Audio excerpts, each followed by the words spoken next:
Good evening, everyone. It's 6 o'clock. It's Tuesday, October 28, 2025, and time to call to order this meeting of the City of Gallatin Council Committee, or the work session, as we have historically called it. We'll begin the meeting with the roll call. Ms. Kitchell, if you would, please. Vice Mayor Hayes. Present. Councilman Alexander. Present. Councilman Carter. Present. Councilman Fan. Here. Councilman Fennell. Here. Councilman Jones. Here. And Councilman Juvance. Mayor, we have a quorum. Thank you, and thank you, everyone, for being here this evening. Next, you have the approval of minutes from October 14th, 2025, or consideration of the minutes for approval from that date.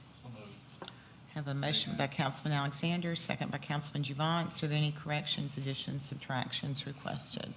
Seeing none, all in favor of approving the minutes of 10/14/25, please say aye. Opposed, say no. Okay, before we go to public recognition, I have had some requests to move some items on the agenda. Without objection, I would like to move item 15 to number 2, item 13 to number 3, and item 10 to number 4. Item 1 should be something pretty quick for us to do, and there's no sense for her to wait through all those things. Is that okay with everyone? Do that a little slower one more time. Okay, item 15 to 2. Item 15 has some individuals here from out of state to present, so I was asked earlier today to move that to item number 1, but then when I looked at 1, I realized that's a quick one. So I was going to put them at 2. Item 13, which is the American Legion Veterans Home Stormwater Improvements, move that one to item number 3, and then item 10, which is the Project Phoenix update to the next one. So it'd be 15, 13, and 10 would become 2, 3, and 4. Motion to approve. Okay. Second. Motion second. Any questions? All in favor, say aye. Aye. Opposed? Thank you all. We'll now move to public recognition. This is a work session, so all public recognition is at the front of the meeting. You'll have 5 minutes to speak. We ask for your name and your address for the record, and you are welcome to speak for 5 minutes. Just ask that you be respectful and kind and considerate. And with that, public recognition is now open. Thank you, Mayor, Council. Ben Harris, 1051 Edgewater Circle. Also serve as chairman of Deacon at Liberty Baptist Church. I want to talk to you about I think you moved it up to item 3, was it? The stormwater, or was it? Yeah, I think it'll be item 3. What was 13, yeah. Give you a little history on this. Back a few years ago, 2 or 3 at the most, the church had gifted or had intended to gift the Legion 35 feet for their drainage issue. Not long after that, maybe 3-4 months at the most, the city then decided they want to put a road through there. It was a little confusing to us that nobody really came to us and let us know what was going on. We just ask you to not put the road through there. We just don't think it's needed. We don't see how it's going to benefit anybody. And if it's just to help stormwater, like I said, we had tried to help the Legion with that until we found out that they were wanting to put the road through. And it just looked a little off. The timing looked off, I guess is what I'm trying to say. But I'd appreciate anything y'all consider on that. Thank you.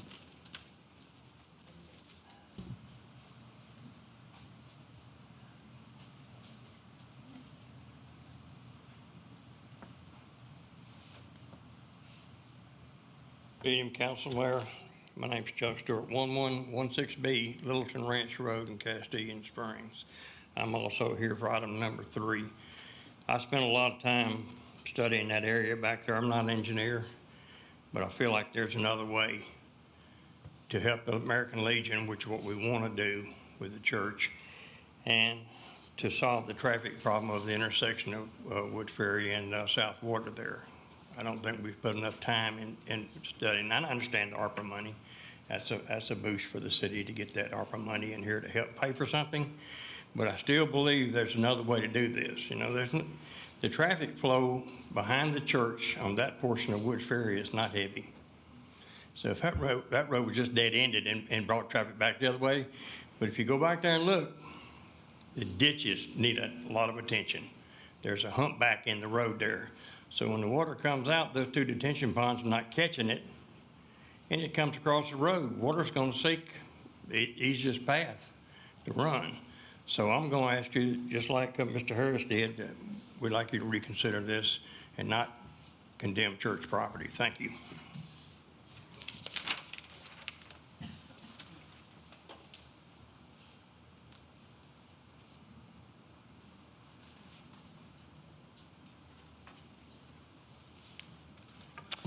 Good evening, council and mayor. I'm Michelle Juvance, and my address is 1335 Long Hollow Pike. And I wanted to talk about two of the agenda items, but I also wanted to say that I agree, do not condemn church property. Not cool. I don't agree with condemning anybody's property. All right, so let me see, what agenda items are they? So basically, the stuff I wanted to say something about was about the block grant, which was the agenda item 3 on the original agenda, and then also about Project Phoenix, which is number 10 on the original original agenda. Okay, so the community block grant, I was at the 2 meetings that they had about that. And the last one was the public hearing for that, which was on October 14. And they were presenting how they want to put in some sidewalks with that money. So I would like to actually see that money used for the homeless, because that's something that can be used with that money. And the thing that was really interesting was on that same exact day, just an hour later, was the city council meeting of that October 14. And on that agenda, it was a really long meeting, but agenda number 9 was the Engineering Division Capital Improvement Program project update. And during that project update, they were talking about a lot of the capital improvements that we were going to be doing with all these grant monies, and our city engineer said that there's a lot of grant money that is available that the state and the feds like to give money to be used for sidewalks, and he said that. And so I was thinking, here they're talking about using that community block grant money, which is something new that we haven't done before here for the city, with that particular one, apparently, is what we were told, and using it for sidewalks. But we don't need that for sidewalks, because there's lots of other grant money for sidewalks, and we're already getting grant money for sidewalks. But we do need money to be used for homeless. And there is stuff that you can use that for. And I don't know if any of y'all have seen the Community Development Block Grant Program Guidebook, but it has, I think it was page 26, I can't remember, I forgot to print it out, but I think it's on page 26 where it actually says, if you have limited clientele, which would be someone who's not just the whole general public, but limited clientele, which would be the homeless in this instance. And it gave a very specific example that the money can be used for obtaining property, buying a building to be converted into a shelter for the homeless. It specifically says that. And then it also said, I think it was pages 13 through 15, that it said you can look at the extra information about that specifically. So I would like to ask you to please not use that money for sidewalks, because there's other money that's already being used for sidewalks, and to use it to feed the homeless through the Stay Warm shelter, because we do have a Stay Warm shelter here in Gallatin, and to use money for a building to be converted into a shelter. So the other thing I wanted to talk about was the Project Phoenix and the community feedback.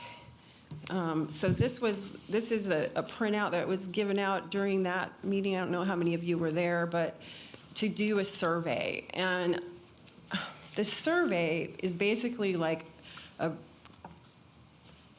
multiple choice of like, what does the public want to see for like to be built here on this like basically like entire city block. But it's a multiple choice question, and so it's kind of like not really asking the public what they really want. It's asking the public to fill out a survey that has figured out what the choices are. And so it's kind of not really asking what the community actually wants. It's kind of giving choices of what a preconceived idea of what's going to be built. So, all right, I guess my time's up. Thank you. Is there anyone else wishing to speak this evening? To be your time.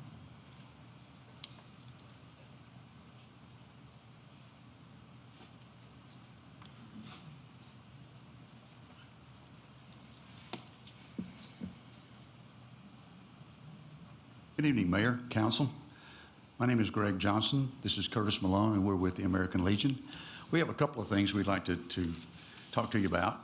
On November the 8th, we are doing a Veterans Day parade. We've done this parade for over 25 years. I want to invite everyone on the council that wants to come out and be involved in the parade, to ride in a car, or bring a float, or if you've got employees here that are veterans or have family that were veterans, please let them know to come out and be involved in our parade. Because this is the 250th birthday of the Army, the Navy, and the Marine Corps, we're going to have a special float set up for that. And if you've got a relative or a family member that has passed on, or a brother or a sister that was in those branches, bring their picture out, sit on the float, show their picture, stand on the side of the road, show their picture, so we can honor the veterans that are in this community. Not a lot of people know, but Sumner County is the third largest veteran community in the state.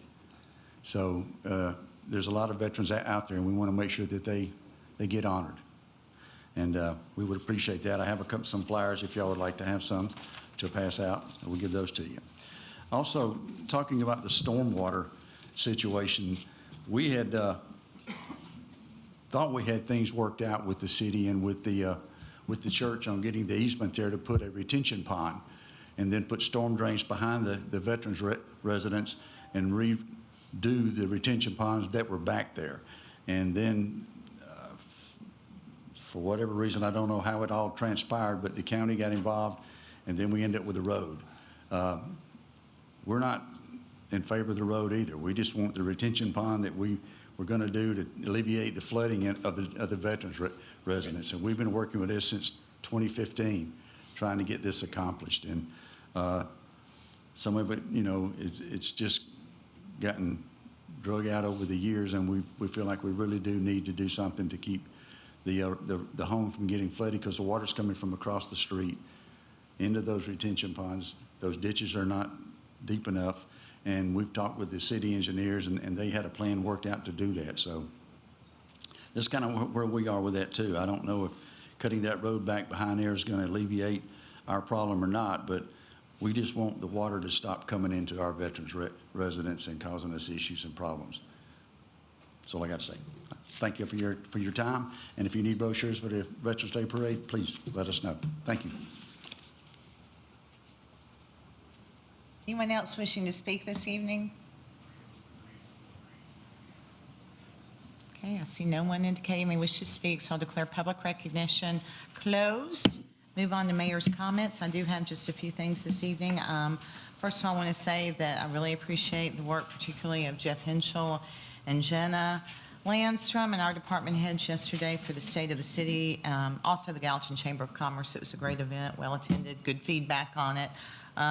Really appreciate those who did attend, and thought it was a great event, and a lot of work went into it, and I'm grateful for those who helped create that. Few events that are coming up. Well, biggest event is today, which is that's National First Responders Day.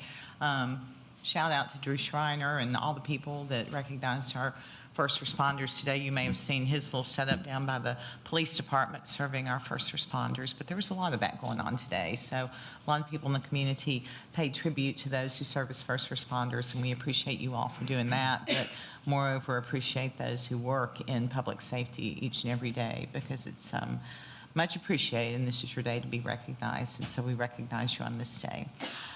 So that's today.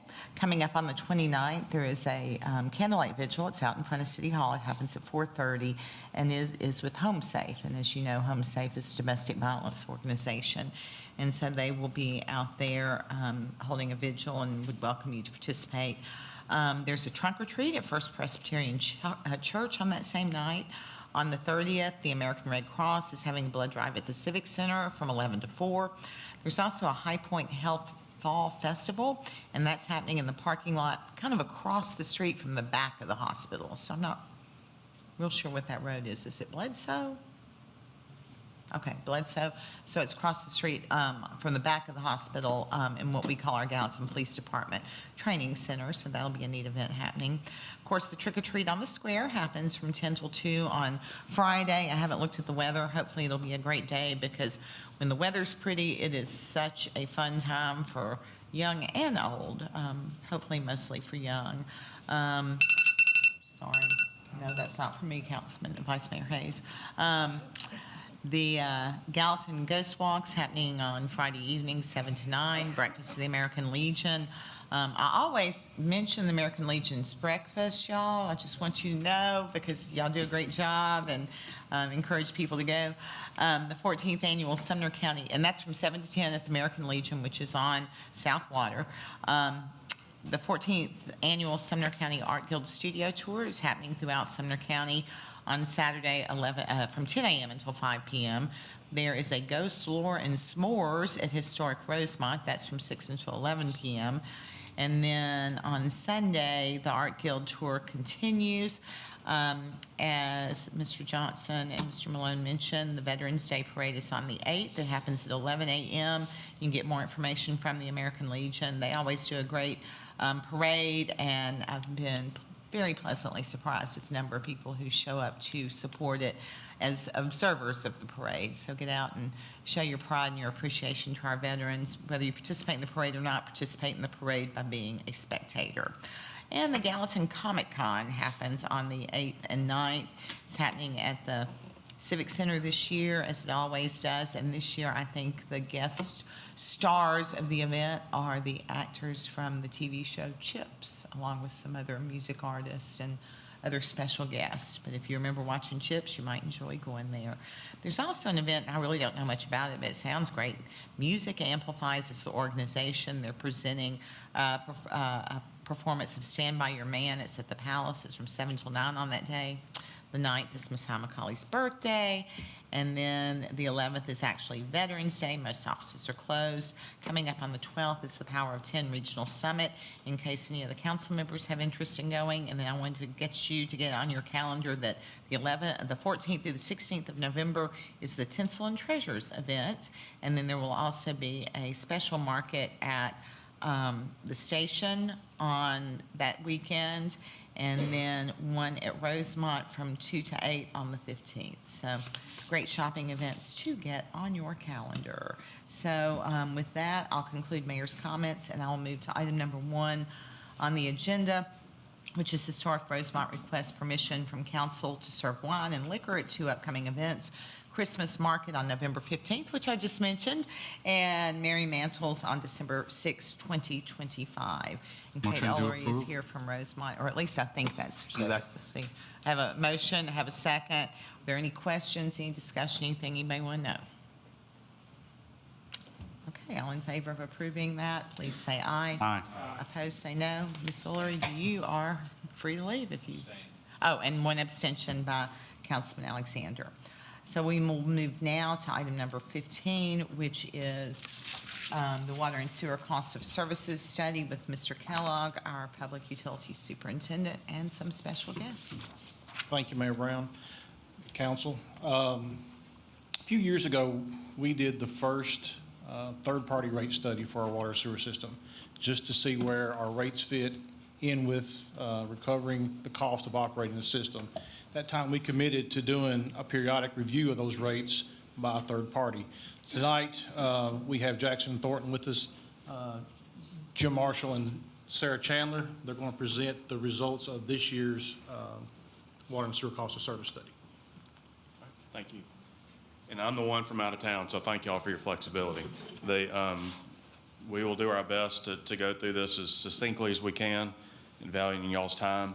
If you have questions or comments, please just ask them.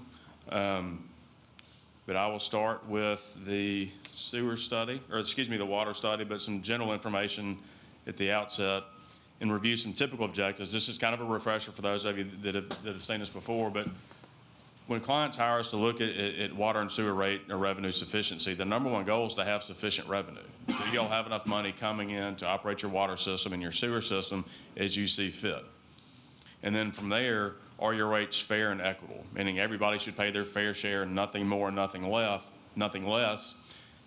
There's not a profit motive. You're a publicly owned utility. There are no shareholders to pay. There are no dividends to pay out, right? But you do have to make money to continually reinvest in your infrastructure.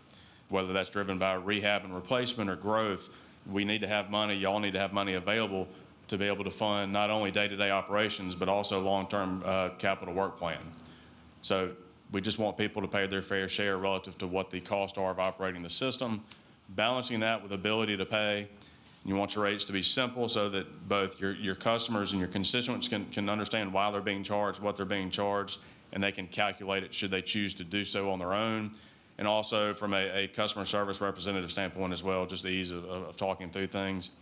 And you want your rates to be defensible. They can't just be arbitrary and capricious. You can't just kind of pull numbers out of thin air. There needs to be industry standards and basic math, essentially, to back up why your rates are what they are. And we're boiling down, 150 pages. This is one of the studies, right? So we're going to boil that down pretty quick and get away from spreadsheets and kind of tell the stories with the story of the systems with charts, graphs. But again, ask questions, make comments. Quick overview of the process, working with staff. How much money do y'all need to make, right? So that's what you have: O&M expenses, you have debt service, principal and interest, both existing debt and planned debt that y'all are planning to borrow to fund future capital needs. So looking at what that total requirement needs to be, and then based off how your customers use each of the systems, how should we allocate those costs? A fixed cost, the mailing the bill out has nothing to do, the cost of that stamp, whether you're using 5 CCFs or 500 CCFs, that stamp still costs the same. So that's an example of a fixed cost that's more customer driven and not volumetric driven. An example of a variable expense: the more water you're selling, the more water you're pumping through your treatment plant, right? So your chemical costs go up. Your power bill goes up. So those are variable costs based off how your customers are consuming or using your water or sending you sewer. So using industry standards and methodologies, we basically arrive at what defensible cost of service-based rates would be for each of your rate classes in water and each of your rate classes in sewer, and then working with management throughout the process or staff throughout the process. What's a reasonable rate recommendation for y'all to consider tonight, right?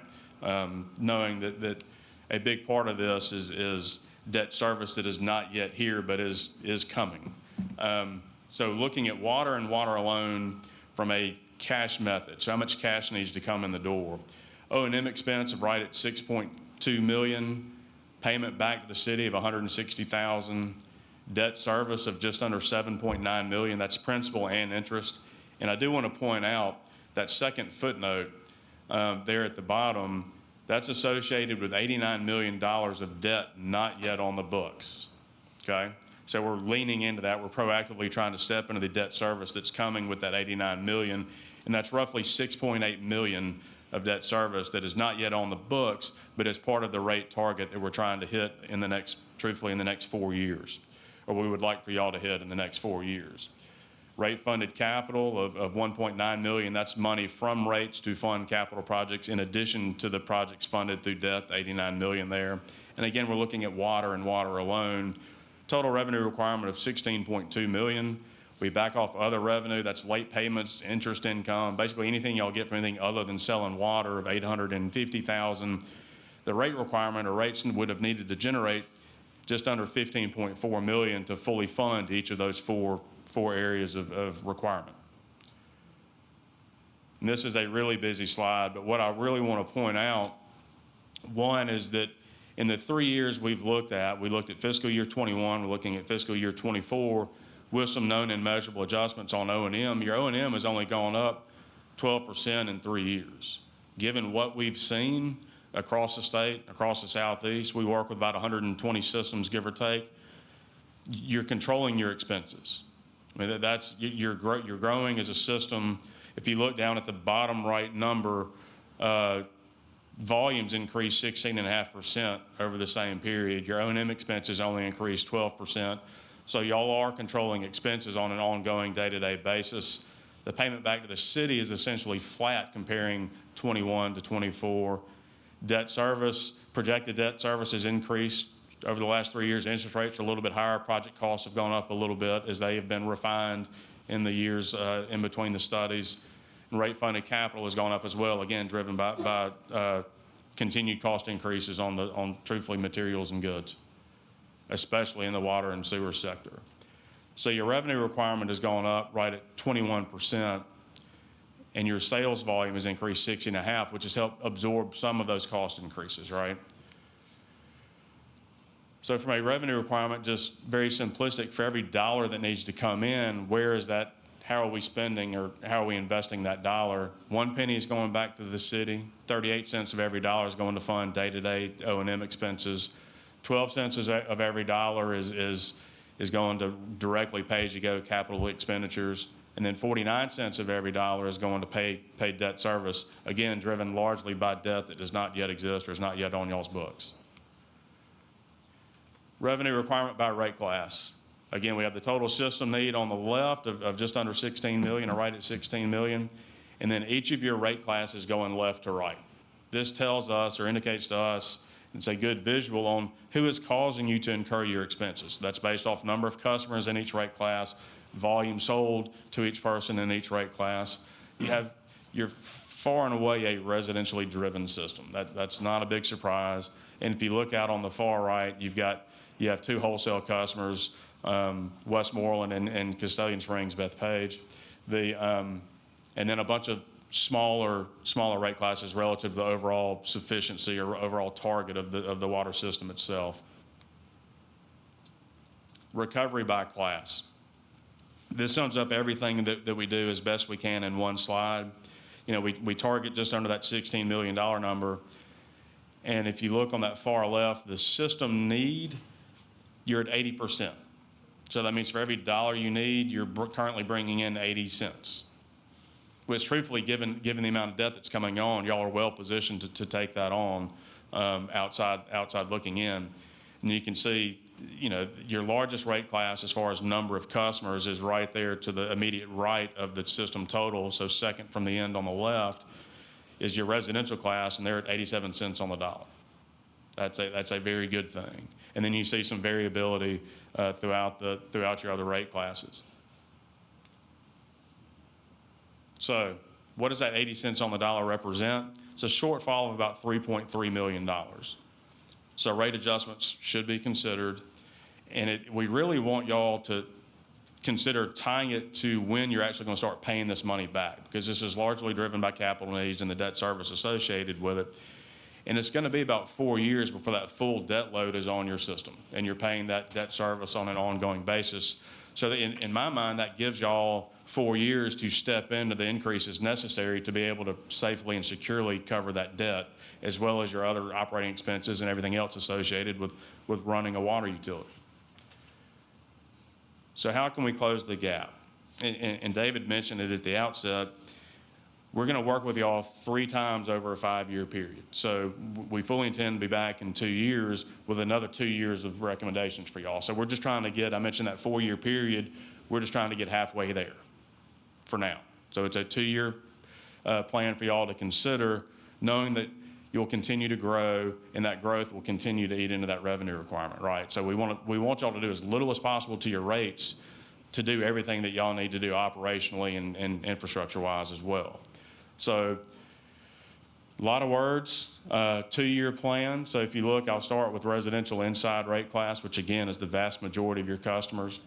And right now they're at 87% recovery. So we're recommending that y'all consider increasing the amount per unit by 30 cents over a 2-year period. So 15 cent per CCF increase in year 1, 15 cent per CCF increase in year 2, okay? So 30 cents at full implementation. Commercial inside class is at 80 cents. Yes, ma'am. Can you or David, one, kind of translate that to an average cost of user? Because Yes. that is hard for anyone to know what that translates into. Oh, you probably have it there, thank you. All right, so I'll answer. You can go if you want. Yeah. So looking at an average customer, they use between 500 to 700 cubic feet a month, which is 5 to 7 CCF. So 15 cents times 5 is about 75 cents a month, 75 cents to $1. And we've illustrated it here based off 6 CCF. At full implementation, that's $1.80. So 2 years from now, that would be $1.80. And that's that's like a 5.7% increase over 2 years. So slightly less than 3% each of the next 2 years.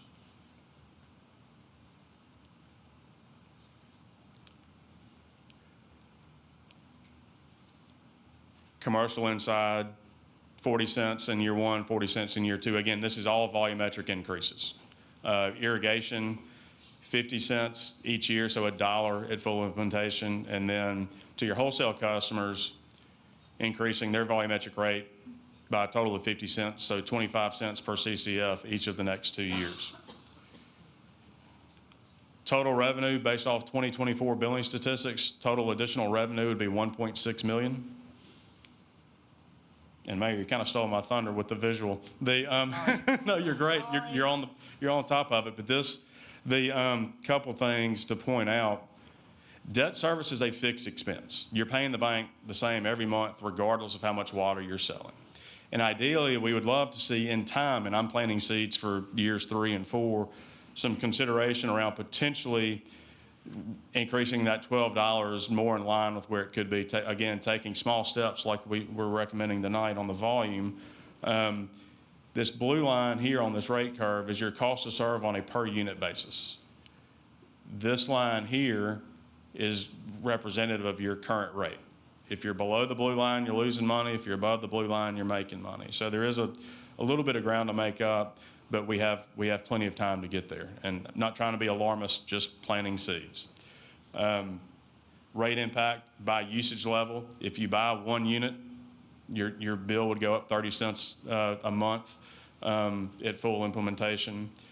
For this rate class, residential inside, they're under recovered about $820,000. This brings in about $270,000. So we're not trying to get to full recovery yet. Again, we're trying to get a nice chunk of the way there in preparation for the full debt load hitting the system.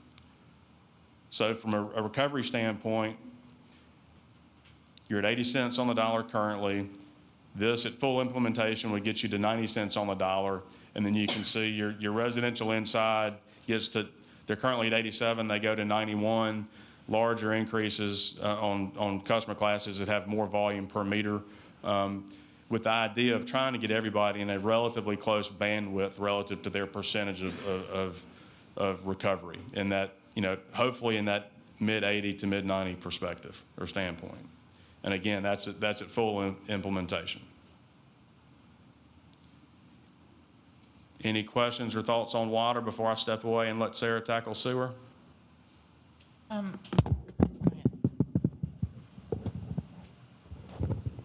Thank you, Mayor. From your experience, the debt service, it's 49% of the bill. Is that something usual? Is that too much? It's at average? It's not average, and it's, for better or worse, it's necessary. The projects have been identified as needs, and I can't speak to that. That's outside of our scope of service. But they've been identified as needs, and if you're not going to fund it through debt, you would fund it through rates. So your rates would have to be a good bit higher than where we're targeting now if you were to borrow less. And what do you put on irrigation classes? I believe it was 50s. No, what do you include on, what do you call irrigation classes? People who have sprinklers in their yard? Sprinkler meters, and one of the reasons we looked at that, that is a large demand on our water system in the summertime. And when I say large demand, for August and September, we had more water go through irrigation meters than we sent to the city of Westmoreland and the Castaic Springs Bethpage Utility District combined. It is a significant impact on our water system. And that's why right now they're paying the same rate as an inside residential water customer. We have an inside and outside rate, so inside residential, commercial, industrial, irrigation all pay the same rate currently. This puts more of the emphasis on the demand, the irrigation, the commercial versus on the residential customer. Yeah, and that's the question I was going to ask, because that's what creates our capacity demand beyond any that we've ever had. Because I also think it's some kind of statistic that, like, at the high irrigation periods, we double the amount of water we're selling overall. Not quite double, but on average, we'll pump 8 million in the summer or in the winter, and we'll be 12, 13 million in the winter or in the summer when peak irrigation system kicks in. You can tell 2 or 3 o'clock in the morning when the irrigation systems kicks on, system pressure drops. It's a demand, and it's what's driving part of our capital improvement projects to get the water from the plant to where it needs to go. The biggest piece of the debt is the plant. You know, we're running a 50-plus-year-old plant. It's time to upgrade and modernize, and that's what's driving a lot of the debt service on the water side, the biggest piece of it. Thank you, sir. Anyone else with questions related to the water recommendations? I think you're cool to move on to sewer, sir. Or ma'am. Thank you. All right, I'm going to walk through the sewer study. You'll notice that I'm going the wrong direction, so hold on. That the slides look very similar. So same thing, we're looking at how much cash do you all need to come in for the sewer system in a 12-month period. So we've got the O&M expenses of $4.7 million, $200,000 back to the city, debt service of $3.3 million, and that includes debt service associated with $11 million that's not on the books yet for projects that have been identified to be funded through debt. So, and then rate-funded capital of $3 million gives you a total revenue requirement of $11.3 million. From that, we can back away almost $600,000 so that your rates need to generate $10.7 million. Looking at the comparison from 21 to 24, again, as Jim pointed out, you know, on the O&M side, we've even adjusted it a little bit to account for known and measurables, and it's only up 15% over that 3-year period. So that is really, you're really maintaining your cost and controlling your costs. So that's a good thing. Debt service is up $600,000 from when we were here last time, and that really has to do with interest rates and with cost of projects going up. And then the rate-funded capital is up as well. So the revenue requirement's gone up by $2.1 million, but y'all have had growth of 15% in the volume collected on the sewer system. So that's helped eat into those that revenue requirement per unit. Looking at the revenue requirement, just in graph form, 42 cents of every dollar is funding your day-to-day operations, and then 2 cents is going back to the city on the sewer side, and then the remainder is being reinvested into the system, whether through debt or whether through rate-funded pay-as-you-go projects. Looking at your revenue requirement by rate class, you know, you don't have as many rate classes on the sewer side. You just have the inside and the outside and the civic center and your large industrial, but you are primarily inside the city limits. So that's the biggest driver. Looking at the overall recovery by rate class, the total is 84 cents on the dollar, and your inside class is bringing in 84 cents on the dollar. Your outside is funding their needs plus some, and then the two larger customers are not carrying their fair share. They're a very small portion. You can barely see their portion of the revenue requirement, but from a cost causation and that fairness and equity that Jim talked about a little while ago, it's important that they begin to, we take some action so that they begin to pay their fair share as well.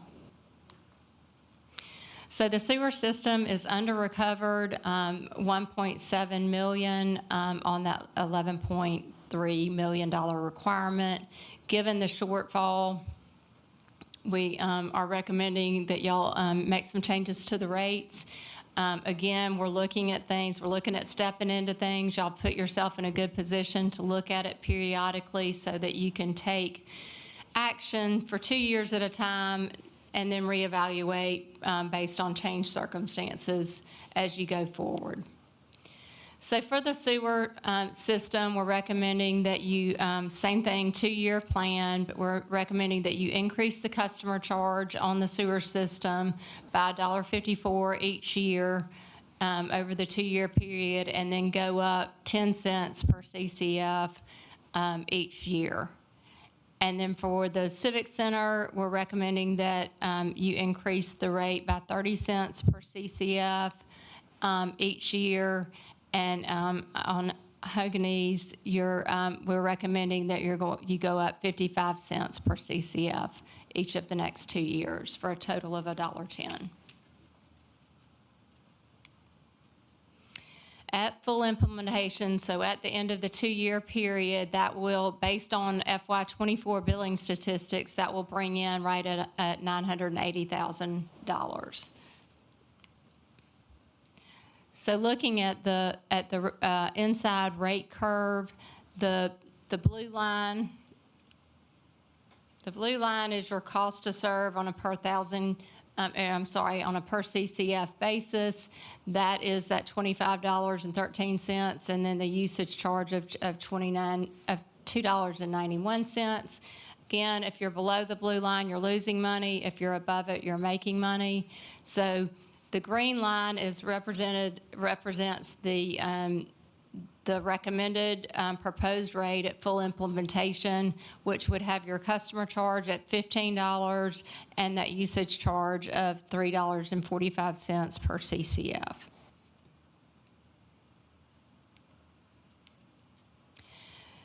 So on the sewer side, the inside usage average is 11 CCF. So we've got the 10 and the 12 highlighted so that you can see how much they are currently paying. So at 10 units, it's costing you $54 and you're collecting $44. At the end of the 2-year period, you would be collecting $49.50 for an increase of $508. That would bring in, the shortfall for the inside class, which is by far your largest class. The shortfall is $1.7 million. And you would be bringing in that $950. Projected recovery at the end of at full implementation would be 93 cents on the dollar, with your inside class mirroring what the total system is, and then making significant headway for the two classes on the far right. Would go up to 50% recovery and 49% recovery. Doesn't sound like a lot, but that's a good step forward for those classes. Any questions on the sewer side? Yes. Can you explain Hoganese? Can I explain it? Yeah, what it is exactly? So Haganese, as part of their process, the water that they use, a percentage of it is evaporated as part of their process, so it doesn't come into the sewer system. And that's why they're on a separate rate, because their bill is figured on not total water consumption, more towards water discharge. So they're credited for that discharge. It's like 65% of what they use doesn't come to the sewer system. The same thing with the Civic Center, because it's the pool. That water doesn't go into the sewer system, but they're having to constantly refill the pool. So they are two separate rates for that reason. Thank you, sir. Anyone else with any questions?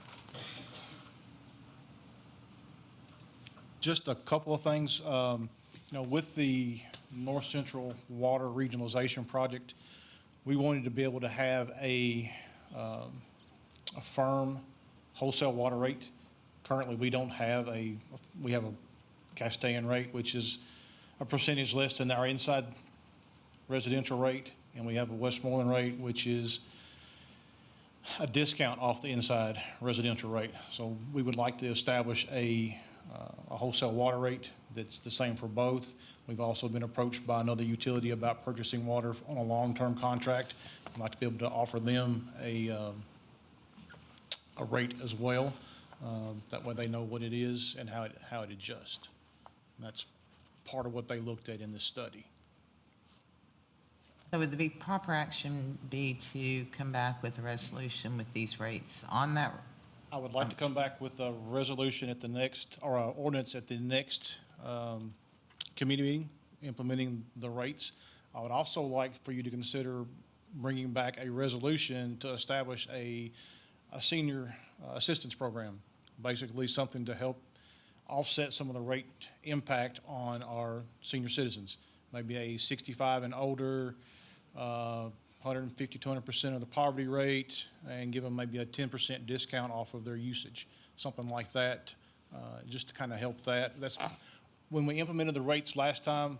Many of the calls that I got were senior citizens, and when you hear someone say it's either choice of either paying for my water bill or buying my medicine, I think we can afford to do something to help our senior citizens. I think that 200% of the poverty rate is probably a good place. And I don't think that the impact would be so substantial to your bottom line, because, it does take an effort to seek that, so. And I think, probably with Ms. Kidwell's experience with the tax program, we could probably create a pretty simple process to set that up. But I appreciate that very much. Councilman Pan? You don't qualify? If you take on another utility like you were talking about, how big is the expense to do that versus what we would take in? We're not really taking on another utility, we're just providing the water. So the rate will actually help us pay off debt service on work that we're going to do anyway. So when we're doing the water plant expansion, being able to sell water to a third party helps minimize the impact on our ratepayers to fund that work. So the benefit far exceeds the cost. Yes. Not going to sell them water that it costs us more to make than to sell it to them.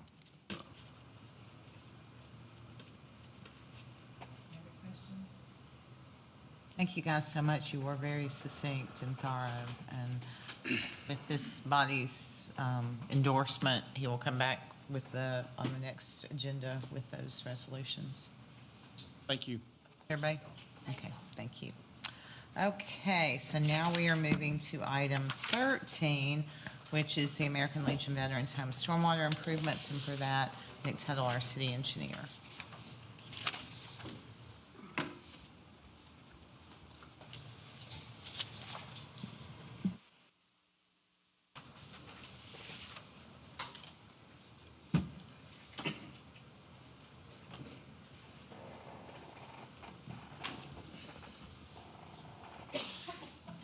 Good evening.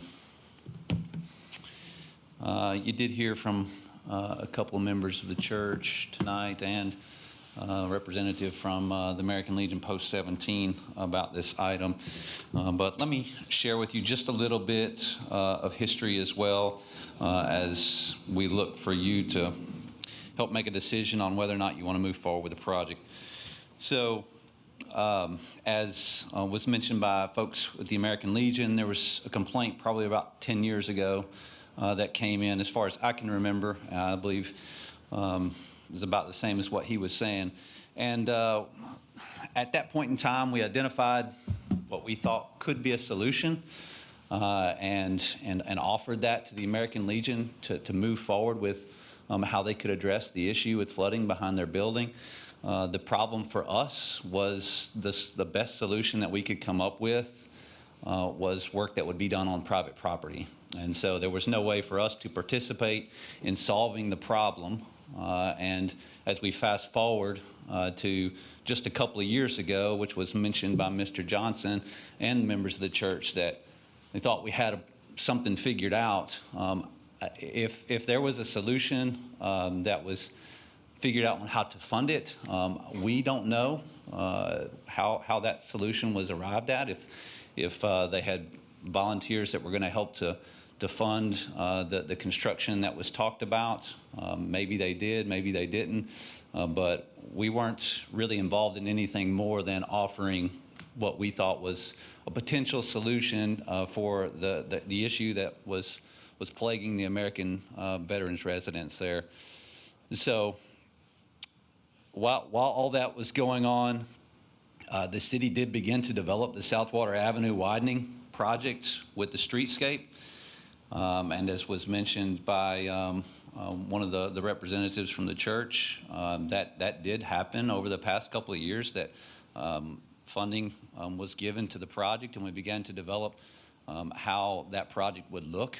And of course, something that was identified immediately was the issue with the skewed intersection, Woods Ferry and Southwater.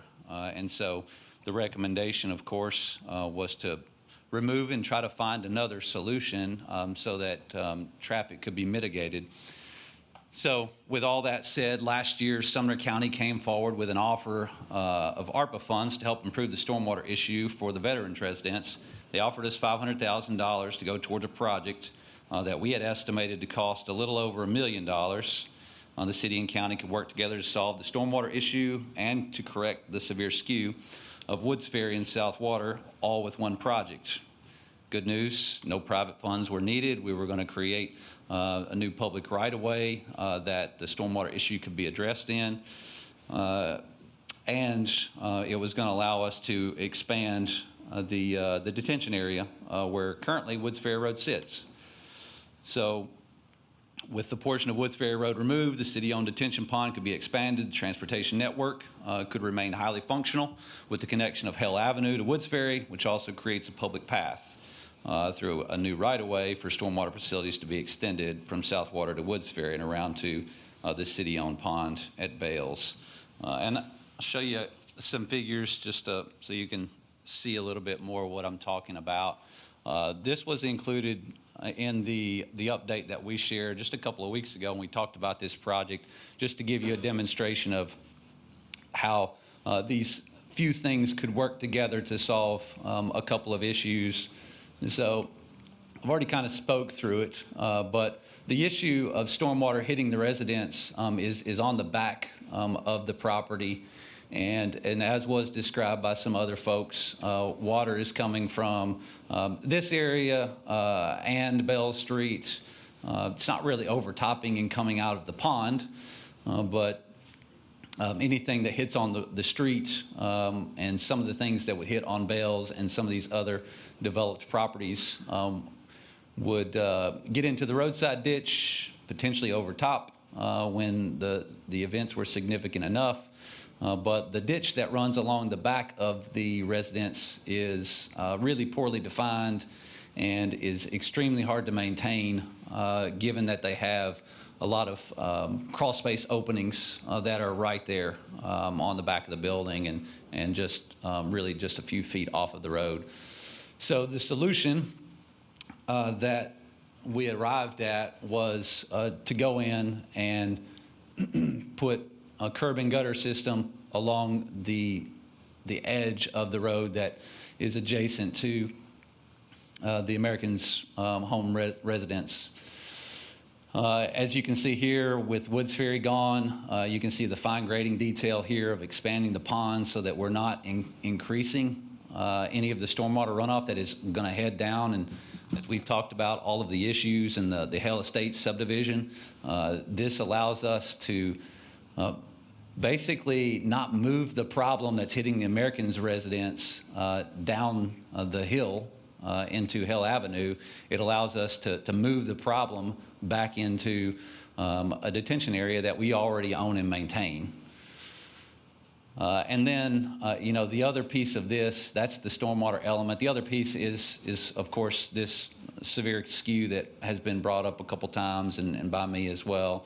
Removing that and punching through at what we felt like was a good location because it's not far away from where the end of Woods Ferry is now. And there are no other roadways that connect from Woods Ferry to Southwater Avenue until you get all the way back up to Coles Ferry. So it's a little bit of distance to get there. And finally, I thought we'd give you a little bit of a prettier picture with the aerial showing you the acquisition that's being proposed. The Liberty Baptist Church sits on somewhere around 2-acre piece of property here, and then they have a separate 1-acre property that is right here, and the ask has been about 3/10 of an acre down here on the south end of the property. And that would allow the extension of Hale Avenue to happen through there. And you can see, I'll flip back, and all the new stormwater piping to go through that right-of-way that's being proposed and back down to existing Hale Avenue. So with that said, I can't remember a time that we have ever brought, except for the issue where we had council members that owned property. It's the only other time that I can remember in my now 19 years that I've worked for the city of Gallatin that we have brought an issue of condemnation to you, and it's highly irregular that we do this, but we knew that that there was potential that you may not want to pursue the project. So we wanted to bring this forward to you to say, here are the issues. We feel like we have arrived at what we think is the best solution and the most cost-effective thing, especially leveraging the county funds that have been committed to the property. So in our opinion, the options are we need to make a decision ASAP. And the options are condemnation or abandon this project as it is designed, and that will require us to give the money back to the county for sure. We will have to I continue to work to find a solution for the veterans residents, and of course we're not correcting the severe skewed intersection. And the last thing I'll say is that the CIP that was adopted back, well, I guess we're going on close to 2 years now, had the Southwater Phase 3 project, the construction and right-of-way purchase pushed off into FY31, FY32. And at that time, we will likely still make this recommendation to extend Hale Avenue so that we can correct the Woods Ferry Road issue. But this council gets to decide whether or not that happens. So with that said, Yeah, we were just trying to expedite it to help the veterans home. Otherwise, it would come several years from now. Vice Mayor Hayes? Yeah, question. Now, talking about condemnation, but before that, we did do an appraisal on it and offer them money for that. Yes. 3/10 of an acre, correct? Yes, sir. What of was course. that figure? Do you know? It's. If you don't worry about phone. it. It is, going off my memory, $133,000 was the appraised value for the right-of-way and easements that are required for the project. Okay, and in your mind, I mean, is there any other way to fix the drainage problem with them besides doing what you planned there without that road? to spend public dollars, we need to have a public purpose. And ideally, we would do that on public property. But it's on private property, right? Correct. Okay. All right, thanks. Councilman Chivas. Thank you, Mayor. I think that need to be fixed. There was a plan before the county got involved, where the Legion was working with the church, and that was a good plan. And suddenly, the county got involved with the city, but if I remember well, when I heard from the county getting involved and giving that ARPA money was given to fix the issue, not to create a road. Can you go back to the previous slide, please? So your new pipeline or whatever, it's underground, yeah? Yes, sir. So we don't need a road to do that.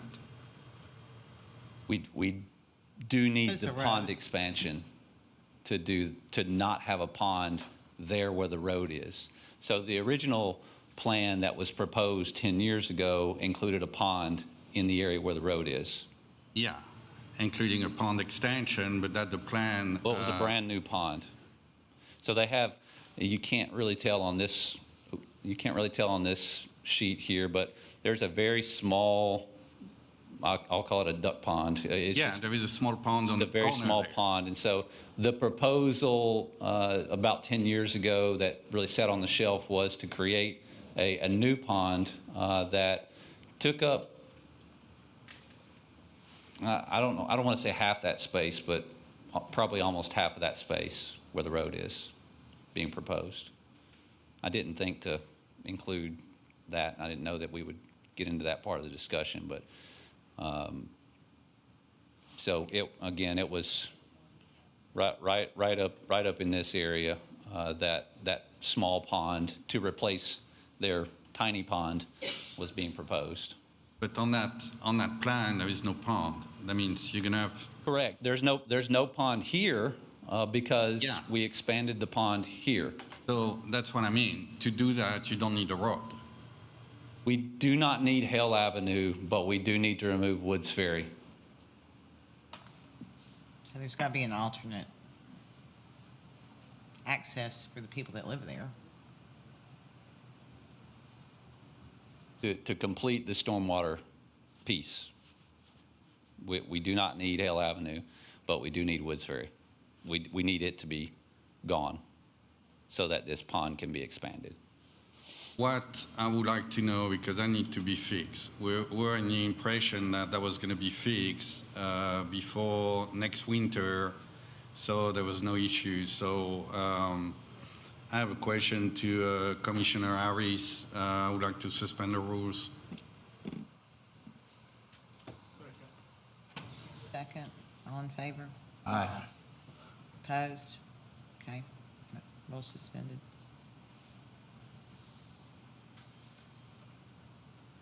Thank you, sir. So you're aware of the plan was before the county got involved in bringing money. My question is that if we drop that plan, because again, I'm against condemnation, but we need to fix the problem. Do you know if the church will be okay to go back to what was kind of agreed before on the easement they were giving to the Legion to increase the size of the pond there, to go back to the initial plan was already scheduled in front of the Planning Commission. Do you know if the church would agree to that?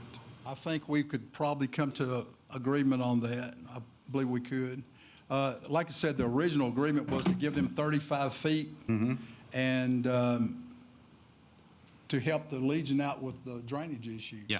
I think Nick was on the original meeting with that. And at that time, there was no road mentioned.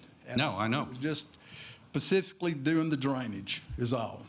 And that's why we're just a little bit skeptical of how this arrived at this point. Well, I don't want anybody to be skeptical, because I know we've been talking about it for probably the whole time I've been in office, so. Well, the road was never in question when we first started talking about it, Mayor. That's true, and 'cause I've been on here, but I guess another question, like, Nick's saying that the project, am I hearing you right, Nick, that the project cannot be done without taking Woods Ferry? Unless the county had some other plan that they had at that time. This has all been confusing. The but- county had a concept, I think. The county didn't develop anything. Okay. They just decided to give that amount of money. I don't even know where they came up with that number. But what you're saying is regardless if we have the road or not, that can't be done without taking Woods Ferry. It can be done without taking Woods Ferry, but the city does not need to be involved. Okay, gotcha. All right. There's no way that we can spend the money. All right. And I would say that the city shouldn't do it on the county's behalf. That's for sure. Okay, that's what I wanted to hear, so. Right. What I'm saying is. We were and trying to I help will- create a I solution. will let the legal advisors speak more clearly about this. Nick has already explained, you have to have a public purpose, and we can't spend dollars on private property. Nick, in your opinion, what's the worst-case scenario if we abandon the project? Worst case scenario, the veterans home continues to experience the issues that they have experienced, which is rotting and decaying their building. And the city comes back in 5 or 6 years and we're faced with this same issue of whether or not we want to remove the dangerous skewed intersection and replace it with Hell Avenue Extended. Again, we don't have to address either one of those things, but In Kendall Road Wait, coming wait, wait, closing Councilman work. Alexander's been waiting to be recognized. Thank you, Mr. Tuttle. I drove all the way to that site, the 2 blocks from my house, and I got out and walked it, and number one, that was a lot bigger piece of property than sometimes sitting here looking at maps. And so that was the first thing that kind of caught my attention. There's a hole-like thing right behind the veterans' home. I assume that's on Legion property, but it looks like a small retention area that literally one side of it is the block foundation of the home. right. Is that on them? I We didn't think- do that? I think you're describing this corner back in here. It goes up, yeah, right there. Correct, yeah, so that's what, as we understand, was built as a detention pond for that building when it was built however many years ago. And we're proposing, have proposed, and all of the proposals is to remove that because all that is doing is inviting problems into Oh, yeah, the that looked laundry like a space. bad situation. Cover that up and send it on into the first proposal that we were expecting would be done by private developers or the church or American Legion or whoever, donations, but replace that small pond with a larger pond right here, Okay, so same space. thank you for that. I have a lot of great ideas, and legal usually tells me they can't be done, but I'm going to throw another one out. So what if the church gave the city that 35 feet? Could that 35 feet times however deep that is, could there be something that would extend an overflow retention from the one across Woods Ferry? Could something be done in there and that became public city property rather than American Legion property?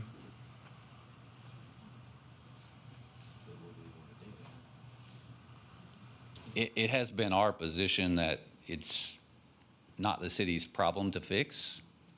I guess you all get to make that decision. Well, many times, probably the reason I'm sitting at this desk, the reason that everybody knew my face before I sat on this desk was water problems with the Windsong development.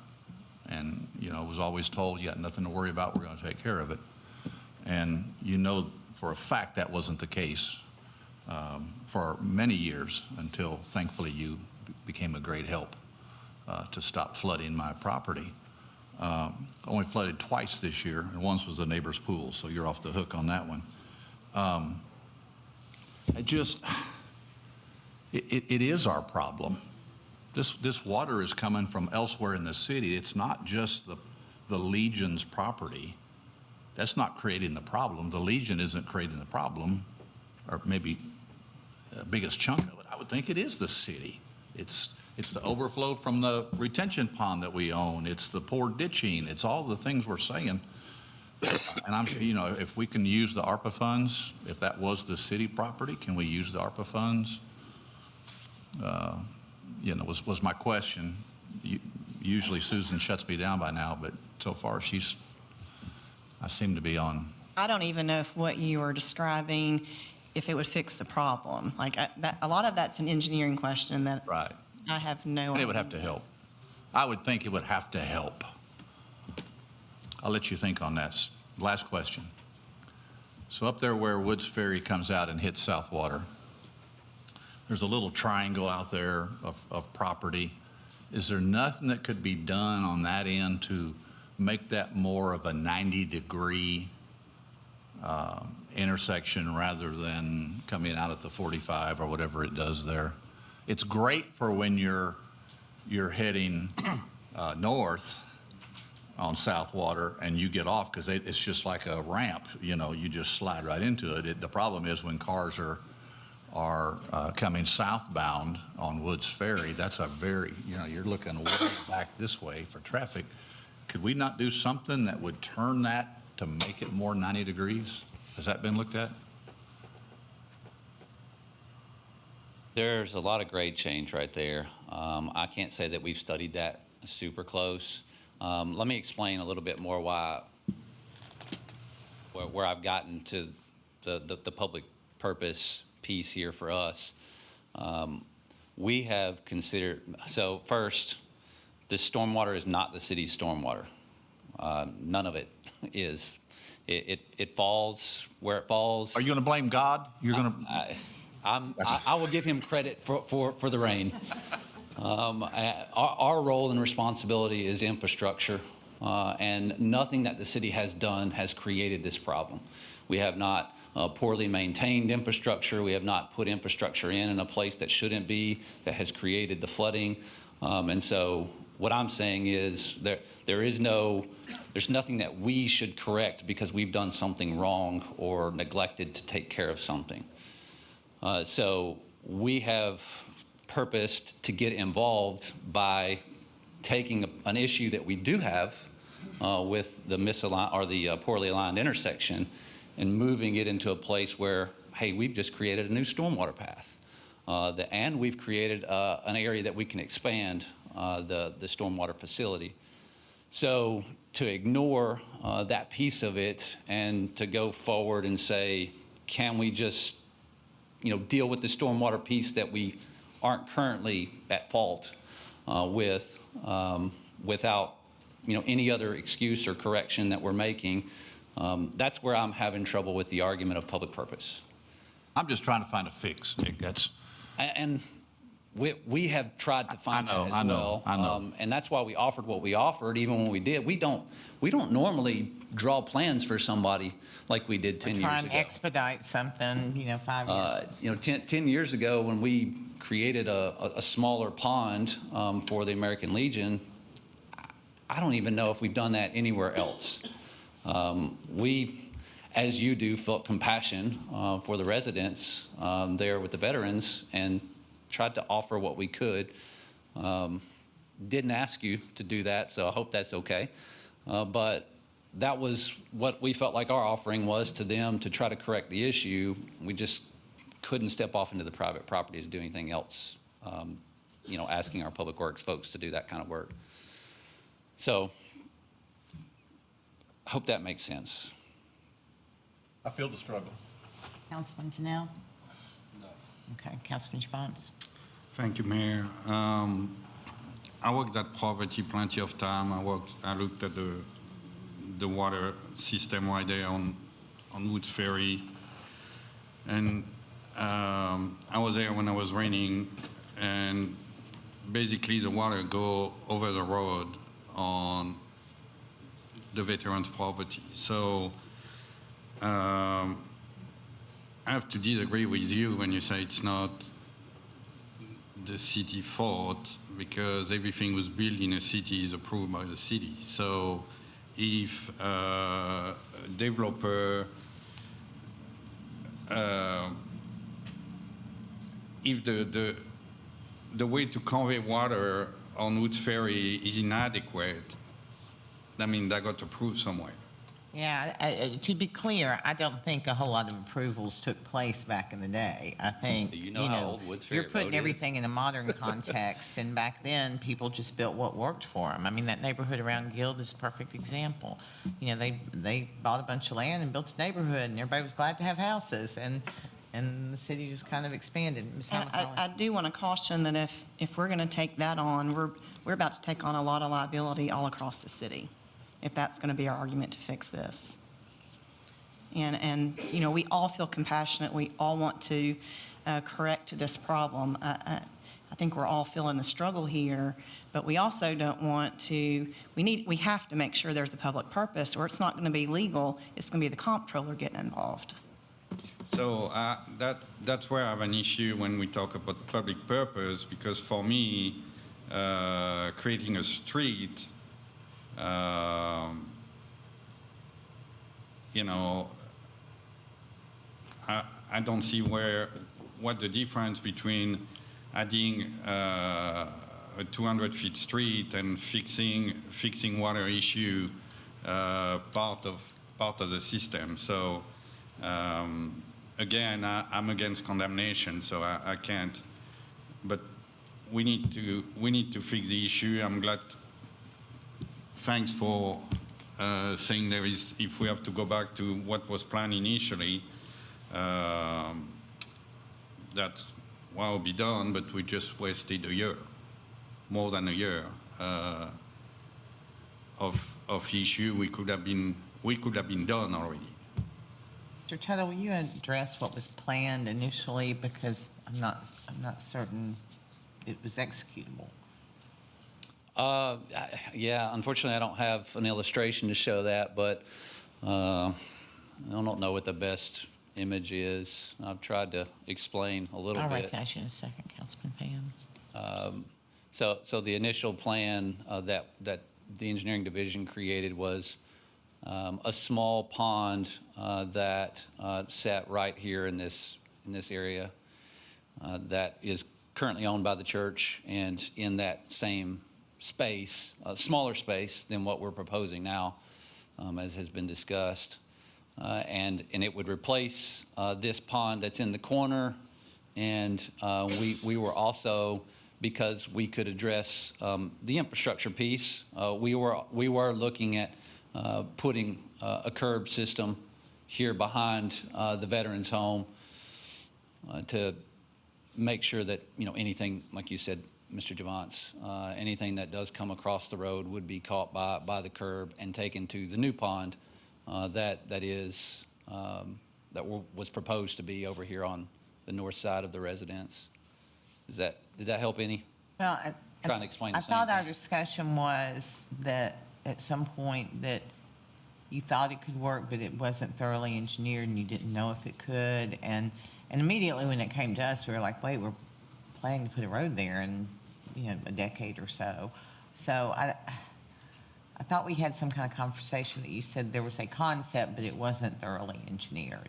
So Concept. So there's a that I'm talking concept, about. it's not thoroughly engineered, don't know the cost and how it would get executed. That would just, you know, if we send the money back to the county and then they want to, I don't know how they can distribute that. If they can distribute it directly to the veterans' homes, then they would have to do that, but then we would still be faced with the same road issue when we do complete the South Water project. Councilman Pan, I'm sorry. This is a question for Nick. Would you consider this an urgent project?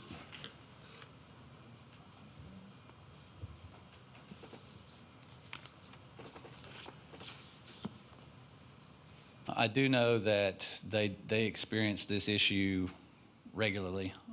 Most of the issue is underneath the building, but at times I think the worst place that it does get into the building is close to that little triangular pond area, which is where their laundry facilities are. That, to my knowledge, and we haven't talked about this in a long time, best of my memory, that was the only area that was getting into the building. The rest of it was going under the building, and that a lot of health issues, obviously, with flooding crawl spaces and allowing all kinds of things to grow there. And the ARPA funds created, like the urgency to try and get it done because those ARPA funds have to be, well, they've already had to be designated, so I don't even know that they could be redesignated, but they have to be used by December of '26. I think September of '26. 26, you said? Correct. We do have to have the money spent. I'm not even sure if you We could. got a year. But I'm not even sure you could redesignate it for something else at this point. The way that they designated the money or considered it obligated was signing a contract with the city to say that the city was taking on this project. So it's not a loophole, but essentially the money should have already been under contract with, say, an earthwork contractor if the county was doing the work. So the money would be, if we didn't do this project, the money would really just be forfeited back to the federal government. Do you think we have enough time to put this off to maybe look at some other alternatives?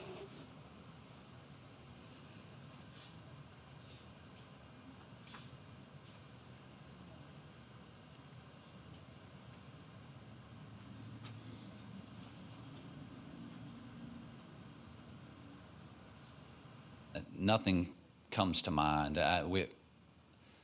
For the public purpose piece of it, and then to develop the plan, which we have spent many months now developing this plan, getting the property appraised, because whatever we do is still going to require some kind of acquisition, whether it be easement or right-of-way. This process just takes so long. We can rush and speed things as fast as we can, but it's still going to take us to redesign, to have an appraisal updated, and I can't imagine it's going to be 3 or 4 months at the best. Depending upon what that solution is, we're really up against it to get something done. Councilman Jones?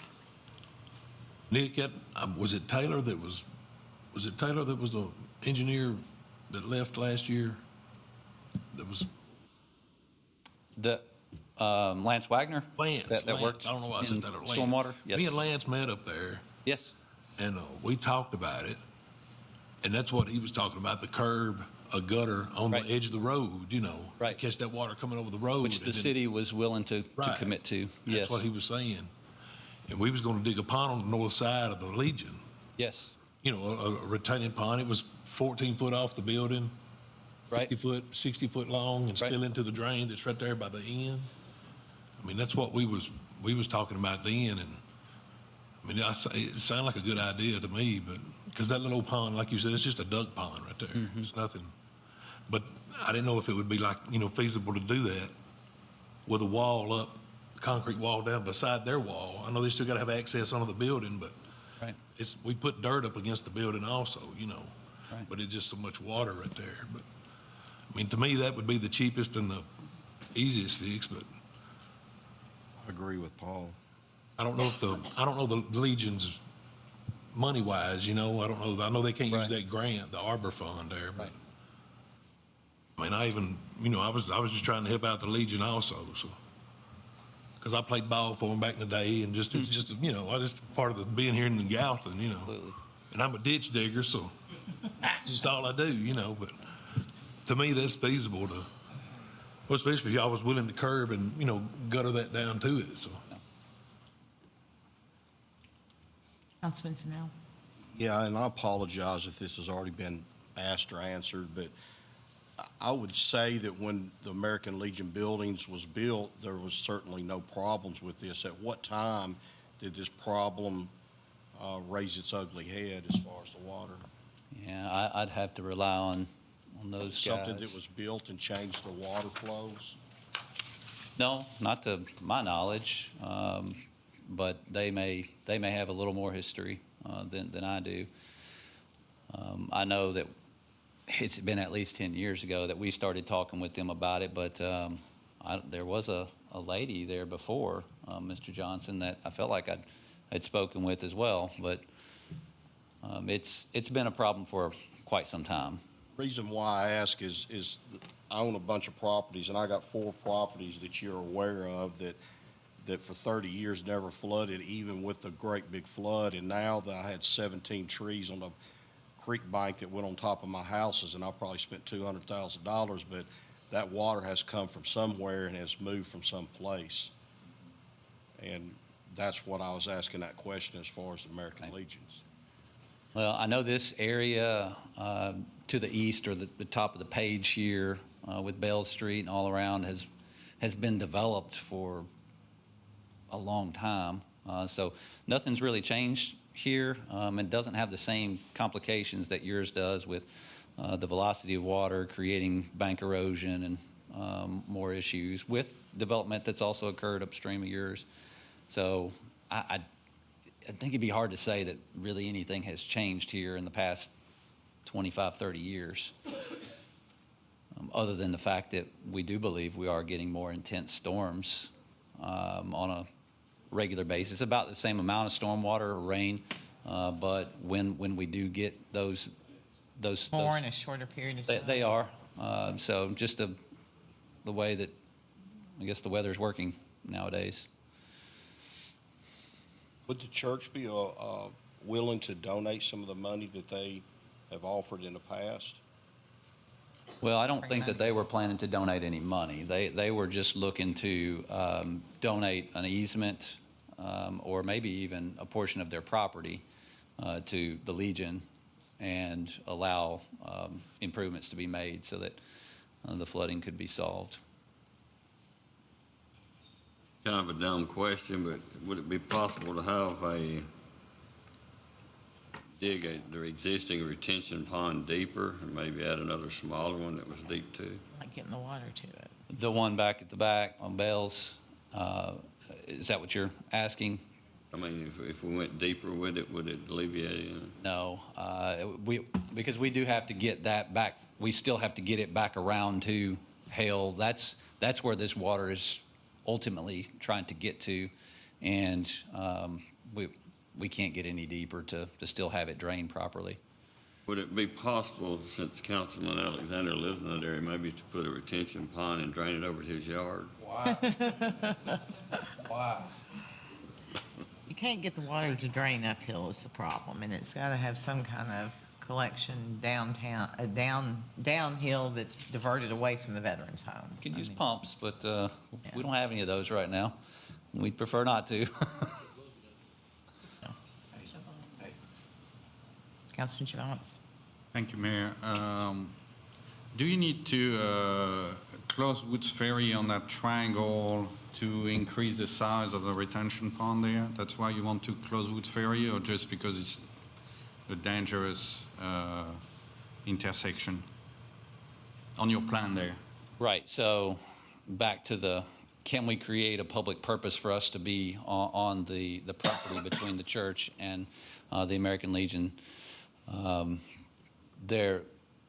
It's twofold. The removal of that intersection and that portion of road allows us to expand the detention area, have the reason to be on that property where Hill Avenue would be extended, because we're going to need to correct the issue that we created by removing the intersection.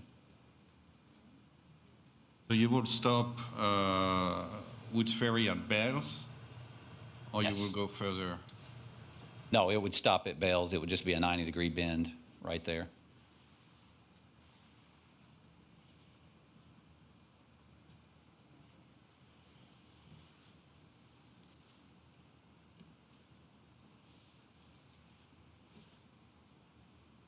What if the church wants to donate the 35-foot pond? Would the ARPA funds still be usable?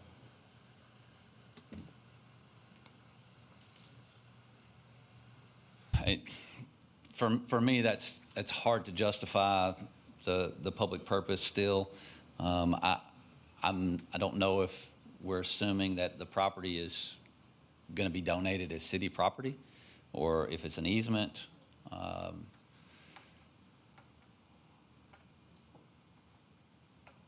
That's,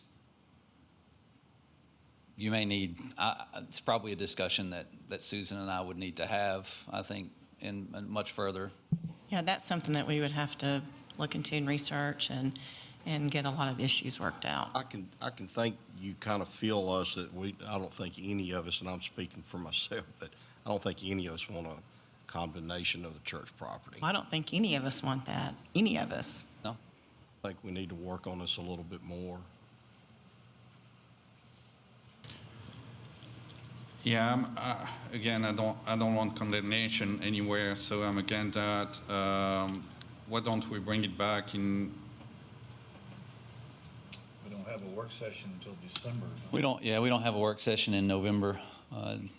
And so, but this issue needs to be addressed. If we're continuing on with the ARPA funds, we need to address this. We could add a special called work session. And one thing I do want to say about condemnation, I mean, nobody likes condemnation, but we as a city have experiences where we have done condemnation because there were multiple heirs, and they preferred that because they couldn't make a decision amongst themselves. There's also been situations, Mr. Rose and I were in a meeting today where they were talking about how, you know, they took their property for 386, and I said, yeah, but it's like major property, really valuable, right? He's like, yeah. But I mean, so sometimes somebody doesn't want to. I mean, I don't think we'd have a single road in Sumner County if we hadn't had to condemn maybe one property along every project. Feels like there was 3 with Albert Gallatin, one was a billboard site. I mean, you know, so it's what you sometimes have to do to get a road that serves the world, and it's not our preference. I think that idea of having a special call meeting just to address the issue of On the 18th? It'd be a special call work session, we could have other items. Yeah, it'd be a special called work session. I'd leave it open for other items. I wouldn't make it specific for that. But we would have to, if it's special called, we will have to Advertise it. advertise it, and we will have to agree on everything that will be discussed. It's not something where you can just add to the agenda. Just remember, if you have a special called meeting, you have to list everything in the advertisement. So if department We have heads to- knew that there was something that needed to come before it other than this, need to Can get add that it. information so that we can advertise it properly. So we could do it like before the council, wait. let me see. So let me ask this, if we do a special call meeting, what are we going to discuss that we haven't discussed already? But what I have heard is whether or not we could justify a public purpose if the church donated either easement or donated property enough to accomplish the purpose of only dealing with the stormwater issue and kicking the can down the road for the Hale Avenue extension. Question for you, if you do that extension, that detention pond up there like we're talking about, are you still not going to have to curb and gutter down Woods Ferry? We would. Is that still not going to be on private property? No, we would do that along Woods Ferry. Okay. And we've got enough space there to right. make that happen. So it's within the right of way.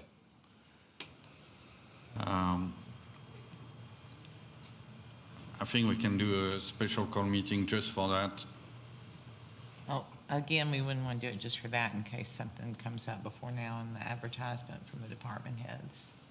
So, Would you want to do that before a meeting? Yeah, on the 18th, do it at 5 o'clock? 5 o'clock. November 18th, what we're looking at. No objection. We'll just go ahead and schedule Is that that. enough time? Is an hour enough time?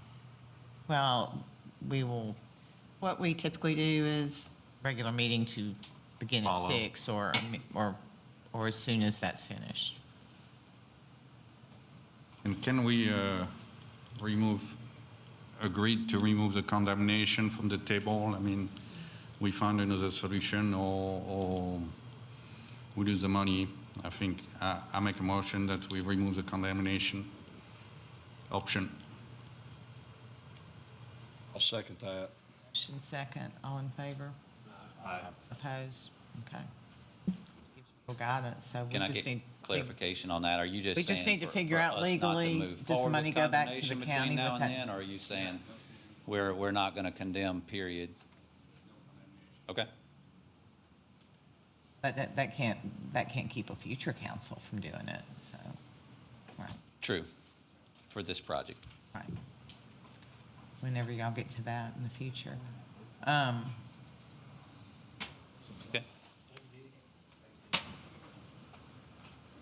Okay, do you guys want to take a recess, or do you want to continue on? Okay, let's take a 10-minute recess. We will reconvene at 7:45.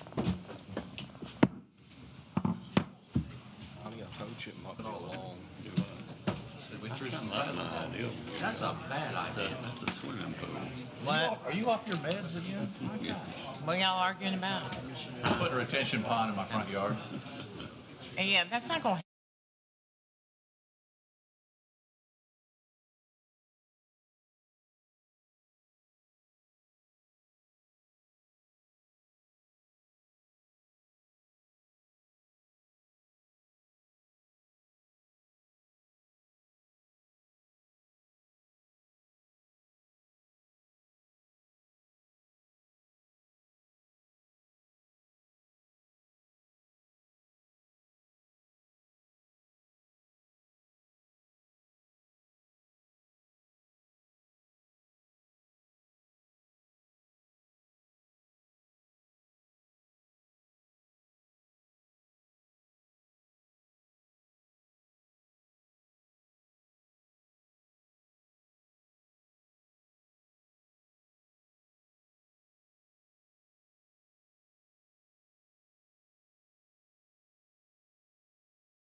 Convened at 7:48 PM, and we now are taking up item number 2, which is Resolution R2510-10, sorry, I just spoke to them, and then I come up here and try to do that. This is Project Phoenix update by Boyle, introduced by Rosemary Bates, Executive Director of Economic Development. Hey, everybody. I wanted to remind you that part of the MOU did require Boyle to meet with the public, and they had additional meetings with adjacent property owners and business owners, as well as a broader range of downtown property and business owners. And per the MOU, they are here tonight to give you an update from those meetings.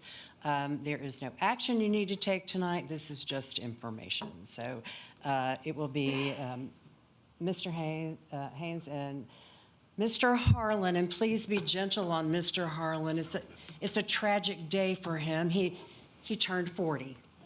So. Thank you for that, Rosemary.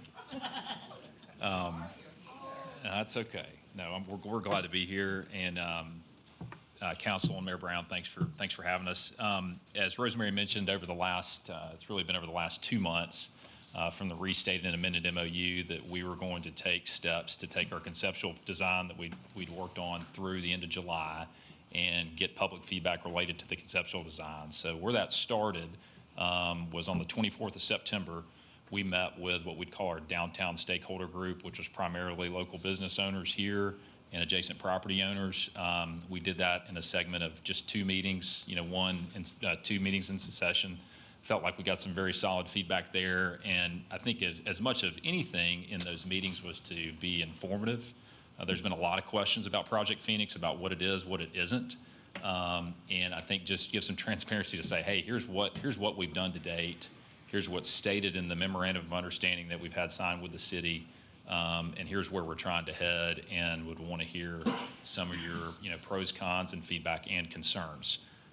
From there, we had a public meeting that was held on October 14th, the evening of October 14th. Unfortunately, we didn't have a very large turnout for that meeting. I think we had a decent number of viewings on YouTube for the live cast. And as part of that meeting, we were able to develop a tool that we'll share with you here, and was mentioned earlier through something called Mentimeter with one of our conceptual architect. What we did is we shared the conceptual design of the project, and then we're able to take this tool and try to gauge, primarily related to a handful of different things, what's the architectural sense or feedback from the attendees to date, what they want to see, what they don't want to see, look at massing. I think try to dispel some things that have maybe been put out there about what kind of massing, how big, tall, small we are looking to try to build. Again, give an overview of the program from a max unit count we're allowed to potentially do through the MOU to a minimum. And then also look at feedback from the attendees there to say, hey, here are some things we've heard that are concerns. Where do these rank related to where you see these as concerns? A lot of these, as we'll click through, are related to infrastructure items and just the general nature of what comes with construction of a project to this size and scale and how that may affect downtown. So I'm going to click through this and just share a little bit of the feedback. What we also did is after that meeting, we took this and sent this to the downtown stakeholders that we met with, and just allowed them to comment on this or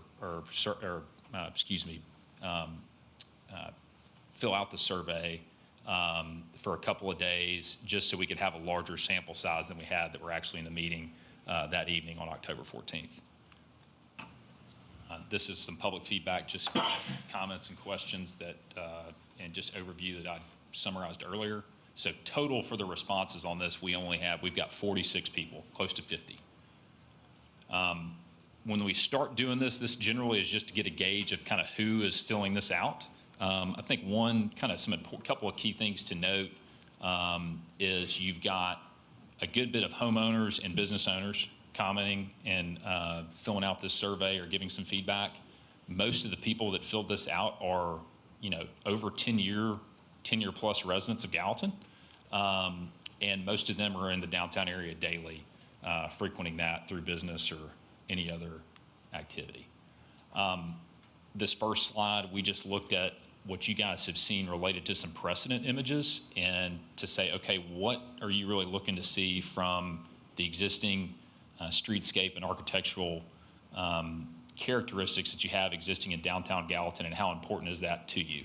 I think we got pretty solid response that they want to have items that meet the traditional streetscape with Gallatin.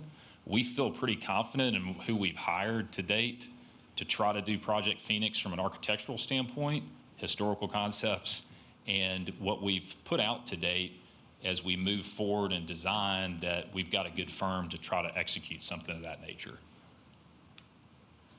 These are just, again, precedent images to kind of give our consultants some feedback as we get further into design to say, hey, these are items that we like, that we don't like.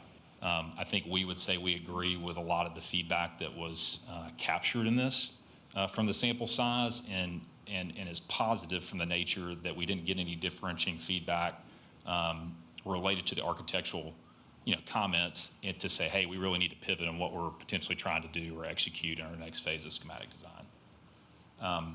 We did ask, again, the massing question has been a big, big topic of conversation, and how tall or high or large something will be built or could be built on the site. And so I think an example of that was showing the new county courthouse, which is a beautiful building, but a very large building and a towering building. So just to get some feedback related to what do you think about this from the details, materials of construction, and just the scale and massing of the building.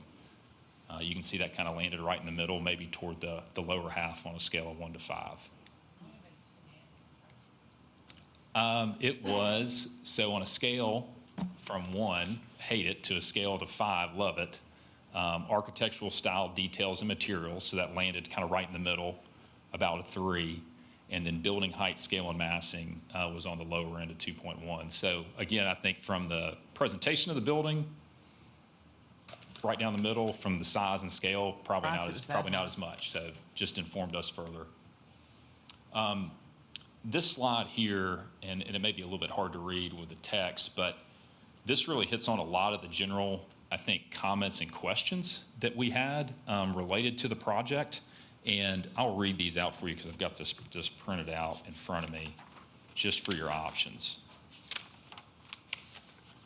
So the first question was, we've heard some concerns about this project. What technical aspects are you most interested in understanding better?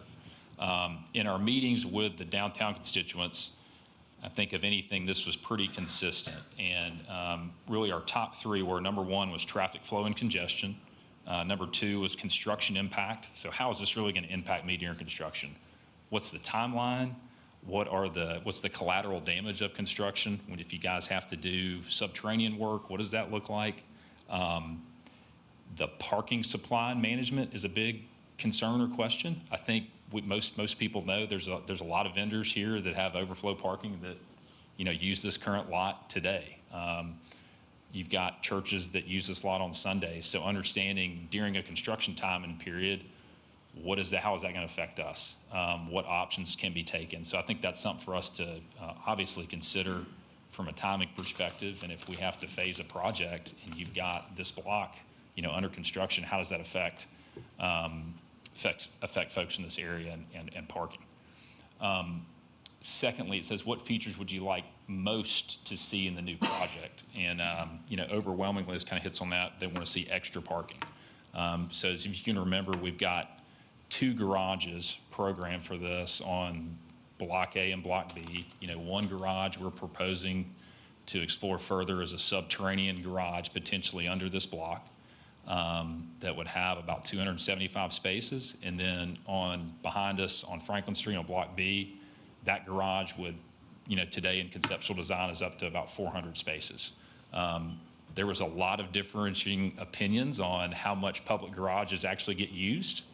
So I think that's something for us just to continue to explore, and with some of our consultants, and give confidence, I think, to your downtown constituency that those do get used, and how do you help activate those to get them used, and what can you do around them if they are going to be a public access to the public and an amenity. We did not get overwhelming feedback to date related to we did get a couple of questions on the apartments related to unit sizes and things of that nature. We're not at that stage yet. That is really the next step we would take from a schematic design standpoint to start doing unit, make, square footages, things of that nature. There was probably more curiosity related to just what is that going to look like and the feasibility of the project, I think in general, from the public. We did ask, this was an open-ended question just of kind of neighborhoods or towns of comparable size and character that you visited that you felt like we could pull some things from, excuse me. You've got a couple of these that were highlighted and mentioned multiple times. So we've got, obviously Franklin is on here a couple of times, downtown Columbia. We've got Fairhope, Alabama, if anybody's familiar with that, Savannah. So a lot of the items that we've kind of highlighted or folks that mentioned were, feel pretty confident from, again, what we're trying to deliver from a product standpoint would be in line with what people would want to see or feel comfortable to see from a massing and scale on the presentation. Again, this was just a tool for that public meeting. This is not, I think we want to be clear, this is not the end of us having conversations or dialogue about how the design of the project would potentially work. The next steps for us, and this will really, on the heels of what you all have been talking about this evening with infrastructure, stormwater, things of that nature, we've got a handful of questions related to stormwater from adjacent property owners of how would this affect us and what impact does that have? Existing utilities, what does that look like? We have hired Reagan Smith on the civil engineering side, and so they did some preliminary due diligence in the first quarter of this year, back in February and March, with utility providers. And so I think our next step would be, planning and engineering is eager to reach out to us just to fully understand from here's what the program is, what those impacts would look like with us, with our civil engineer.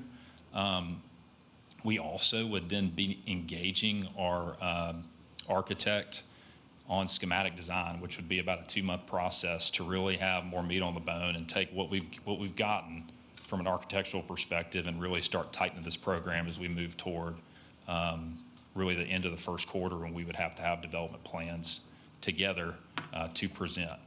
I'll be quiet at this moment, and if you guys have particular questions or response or feedback, to where we are today, just as a reminder, we needed to have, once that was done at the end of August, we really had about 2 months to try to get some meetings set in what ways we could, and then this being the last, work session we have before November 11th, we're doing those here in really somewhat short order.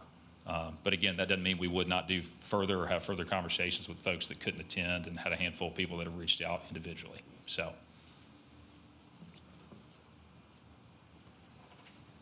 Don't have any questions, or just proceed on? What are you doing November 11th? So, but what we needed to do was to have these meetings. It was probably more of an accountability. You're not meeting with us on November. I'm not meeting. No, the November 11th was a deadline to have public meetings, so to speak.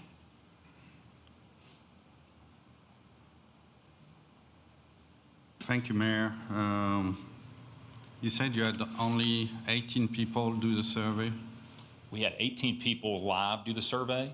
And then what we did is we took this and we were able to, and this is something we can explore further, we took the link for that. And so for the folks that we had met with previously, when this was not done, it was not complete, we sent that back out to those individuals that we had met with in the prior meeting. So I think total we had 48 to 50 people do the survey. 50 people on a 50,000 population, that doesn't look... Downtown stakeholders. Downtown stakeholders. Wasn't sent to the general population, it was sent to the downtown stakeholders.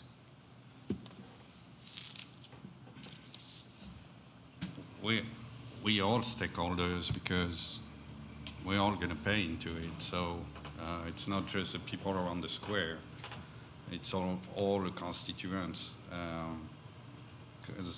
So is there a way to get that link survey on the city website and add something in the bills, because I know it's done regularly, to add a newsletter in a GPU bill or something, a utility bill, to ask people to do the survey, so we have a bigger sample than just 50 people. I'd say we're dictated by whatever the MOU says. I mean, if, or. Yeah, or and y'all are I think that's certainly something we're open to discuss and explore. I think at the time, all we knew what we could do is said, hey, we can do this and get it back to folks we met with. But I think if we've got kind of a live, you have to put I know there's got to be a time constraint on how that's, I think, done or when you pull it.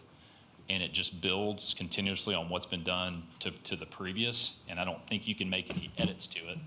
But I think that's something we're open to potentially exploring and doing. I think just for the purposes of us, again, trying to move fairly quickly, that's where we stood today. But we think it's a good tool, and I don't think that's necessarily a bad idea. Questions for them? Okay, do you want anything else you need to proceed on with, or? I think at this time, I think just drilling in again on next steps, the infrastructure piece was a big, point of, I think, feedback for us and just general concern to say, hey, the project at this scale, how does that really affect us on a physical standpoint? And that's really what we saw. Jeff, feel free to chime in here. That's probably where we had most of our, I think, questions and concern. And some of these things you can't answer down the road, but there's certainly things we can explore, immediately from I'd say kind of civil perspective that could just give some more clarity on what would be affected or would not be affected related to necessary improvements for a development like this. Thank you, gentlemen. All right, thank you. Thank you. Thank you. I did want to add one interesting part of the conversation with the downtown folks. It was interesting that some of the business owners who work on the City Hall side of North Water commented that no one uses the new county, partially paid for by the city, parking garage. Nobody uses it. Wasted money, wasted space. The people who live on the other side of, who work and have businesses on the other side of North Water said, I don't know what you're talking about, because when we park there and we have to go to the top floor to find a place to park. So there's already an even disconnect today and a misunderstanding of that parking garage. So and they had that conversation between themselves. That wasn't, argumentative or anything, but it was enlightening that the people who don't use the parking garage don't know that it is used. So just FYI, it was just kind of interesting. So, but thank you for hearing from them, and we continue our due diligence as well, and there is more to come. Thank you. Thanks. Okay, so now we're finished with 10, so now we're going to go to item 2, which is Resolution R2510, Resolution of the City Council of the City of Gallatin, authorizing the property owner and applicant to submit an application to annex a 4.47 acre parcel. I wasn't planning to. I mean, I can if you ask for it. Mr. Rose, into the city located South Nashville Pike, east of Cage's Bend. Thank you, Mayor and Council. So this is a project requesting annexation of 2041 Cage's Bend Road. The applicant is CJ Morrell of 615 Design Group on behalf of Panate and Raruca Resmarita, the property owners. The property is 4.47 plus or minus acres. It's located south of Nashville Pike and east of Cage's Bend Road. It's just south of the Caldwell Place development. And that's essentially, that is the borderline for where the city limits are, which is right along this edge here and right along this edge here. The property, again, is located right there. Cage's Bend Road is here, and 31E is right up here. So the applicant has submitted a legal description and a survey of the property shown in the PowerPoint there. They're simply asking the permission right now to be able to submit their application for annexation at this point in time. I'm happy to answer any questions you may have. Thank you. We have any idea what they're wanting to do or not? Not at this time. Motion to move it forward to council. Motion sent it to council. Motion by Vice Mayor Hayes. Second by Councilman Carter. Any questions, any discussion? Councilman Juvance. Thank you, Mayor. I don't know why we still talking about annexing more land. We have enough land, we have enough construction.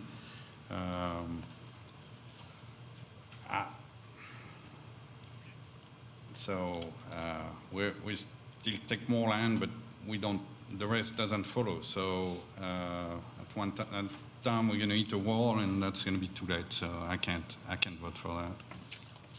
Questions? Any more questions, discussion? They're requesting to be annexed, right? They're requesting permission to apply for annexation.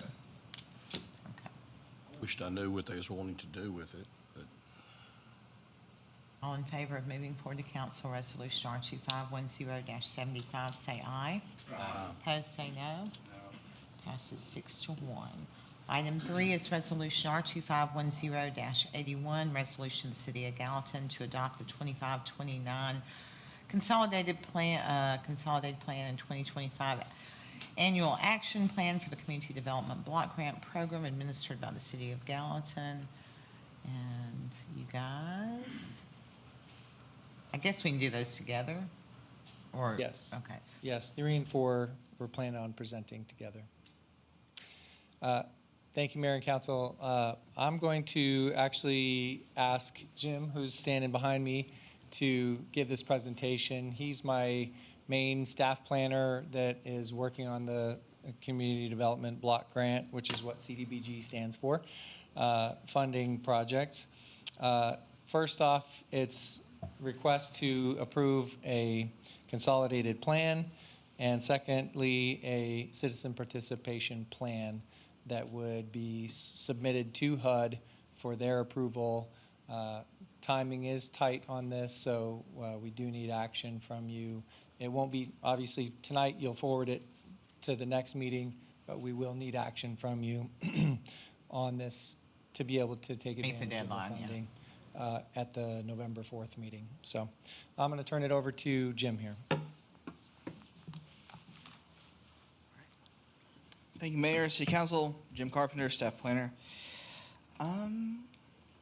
So, CDBG is a long-running, fairly stable program administered by Housing and Urban Development at the federal level. The program in its current form has existed basically since the early 70s. And it kind of evolved out of slum and blight remediation and urban renewal funding. And so that is kind of the origin and the purpose, but it's grown past that over the years. So block grants are designed for local governments to best respond to the needs of their community. And so basically there are a couple of different funding ways that you can serve. There's an urgent need basis. If there was another tornado or flood or something like that, that would be urgent need. There is low moderate income by census tract. So this map is the 3 census tracts that are 95%, maybe 99% Gallatin. There's a few areas that are outside of city limits that are included in these census tracts. But these 3 census tracts make up areas that HUD considers low to moderate income. And so by serving these 3 census tracts, there is an expectation of serving low to moderate income folks. Thirdly, we can serve outside of these boundaries, but we would have to have some documentation that we were serving somebody who met the income and eligibility requirements. So, there is kind of a framework for this. So earlier this year, the city entered into agreement to become an entitlement city. And what that means is that instead of having to apply to the state every year for a particular project, that there would be a direct allocation for this money that would come out of most budgets. So the money that we're talking about now was originally approved in the continuing resolution that Congress passed back in March. So our funding for this fiscal year has, in effect, been issued. It could not happen. So we are, we have to adopt a citizen participation plan. So that is how we, as a city, engage citizens in the process of adopting the plan and what that looks like and public notice requirements and all those sort of things. And then there is a 5-year consolidated plan that kind of guides how we spend the money. And so as part of that, there's a needs assessment, a housing market analysis, strategic plan, which is your 5-year comp plan, for lack of a better word. And then the first year's annual action plan is rolled into that. So you will be seeing an annual action plan from us moving forward, probably in the summer for the next 5 years. We are currently in a 30-day comment period.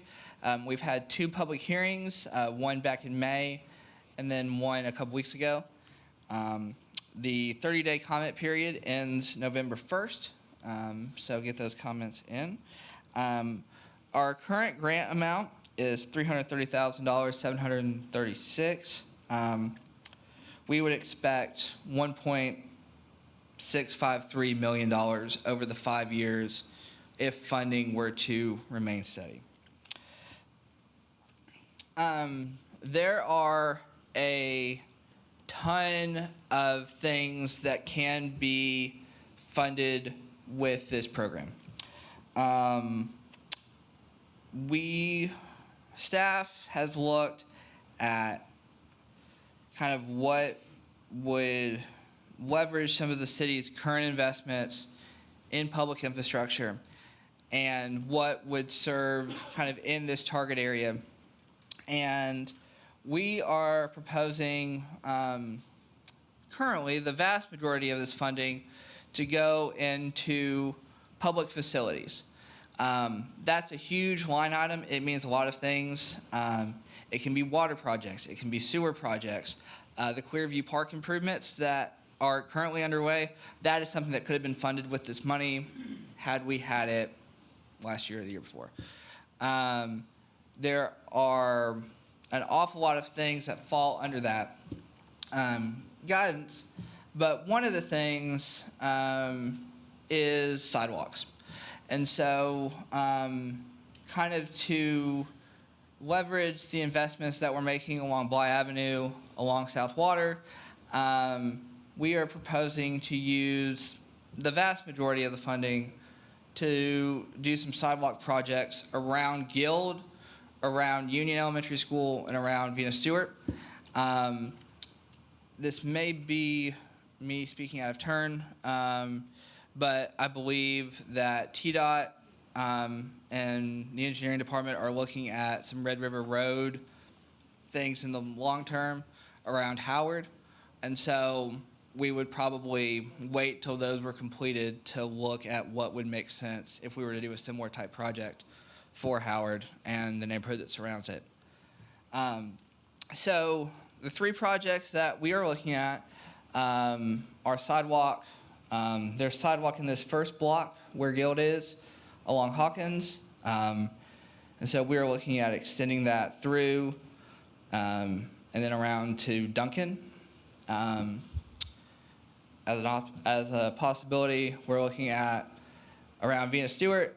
This is a current proposal, but it may make sense to do something in a different direction or more on Hart than on Malone. And then on Magnolia, between Union and the Shalom Zone. So we have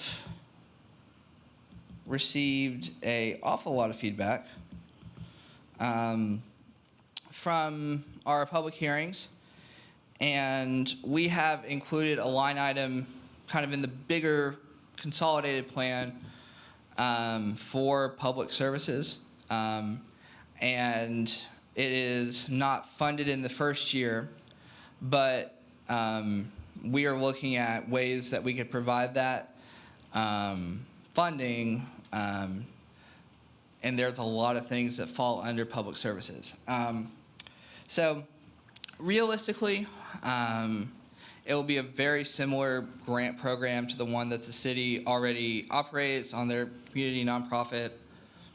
It'll be a very similar process to that, I'd imagine.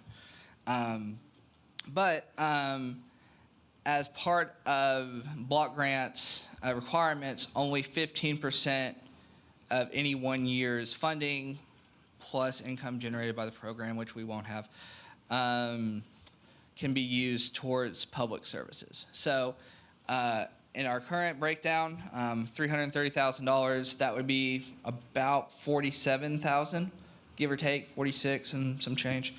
And so that is something, as we build out our capacity in the department, as we build out policies and procedures for what that grant program could look like, and coming back to this body in terms of a focus that could be offered in that, it is something that we're open to. And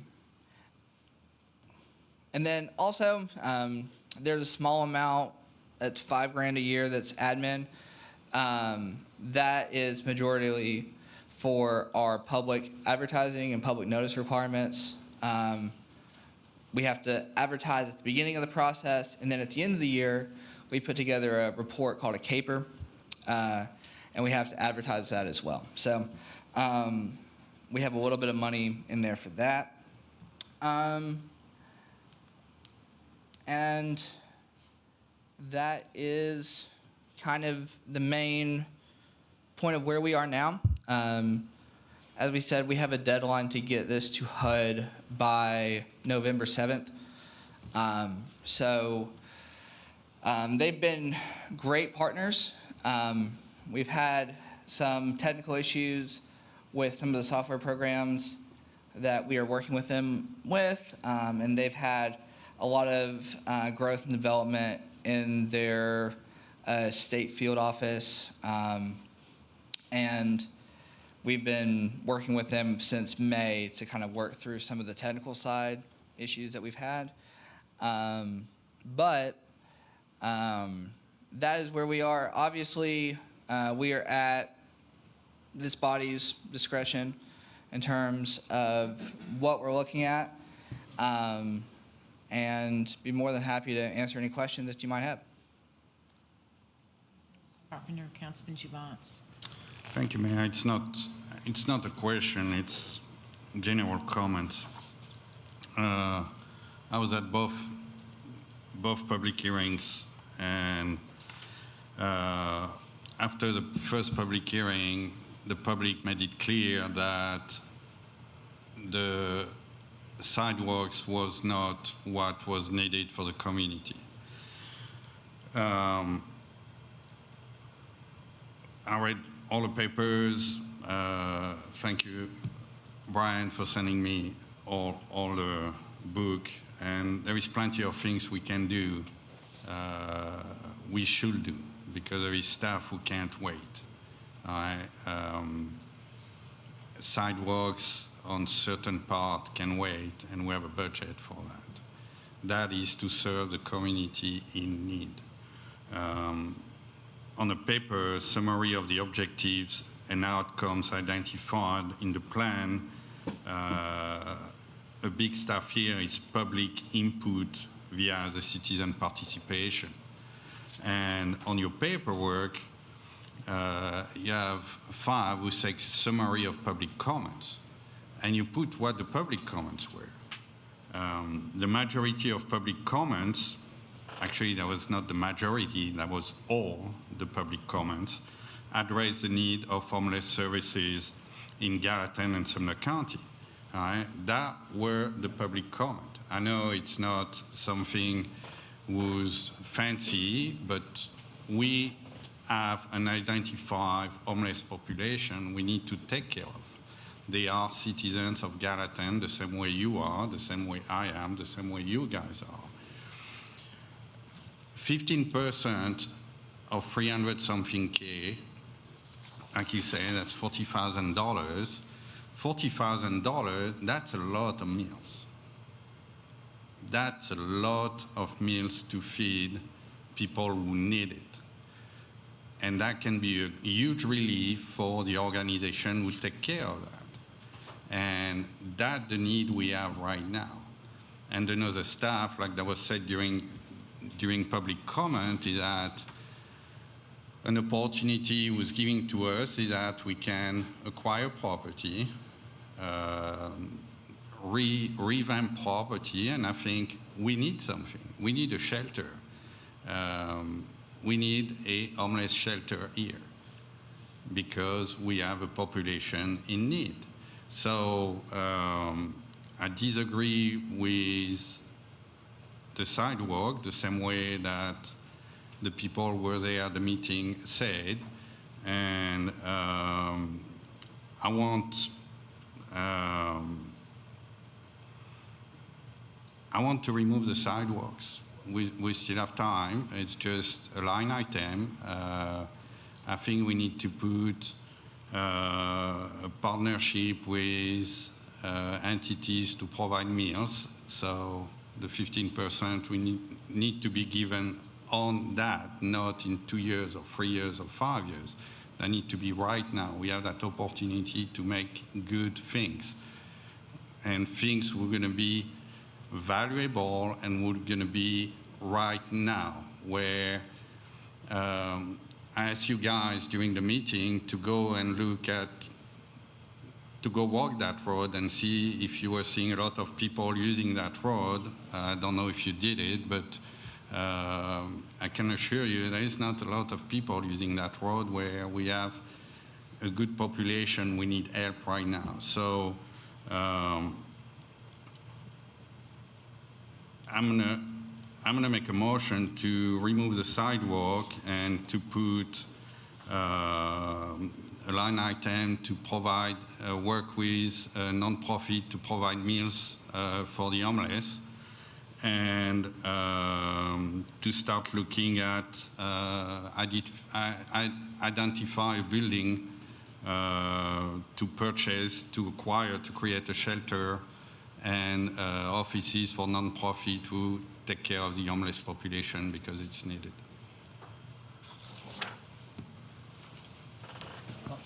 I have a motion, I have a second.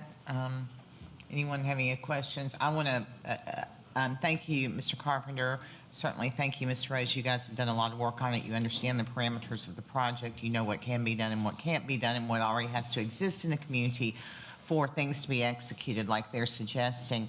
And I do understand that the public comment is a piece, but as we know with every kind of public gathering we try to create, you know, your majority of your public can be real easily dominated just by someone being aware of it and someone, recruiting people to attend.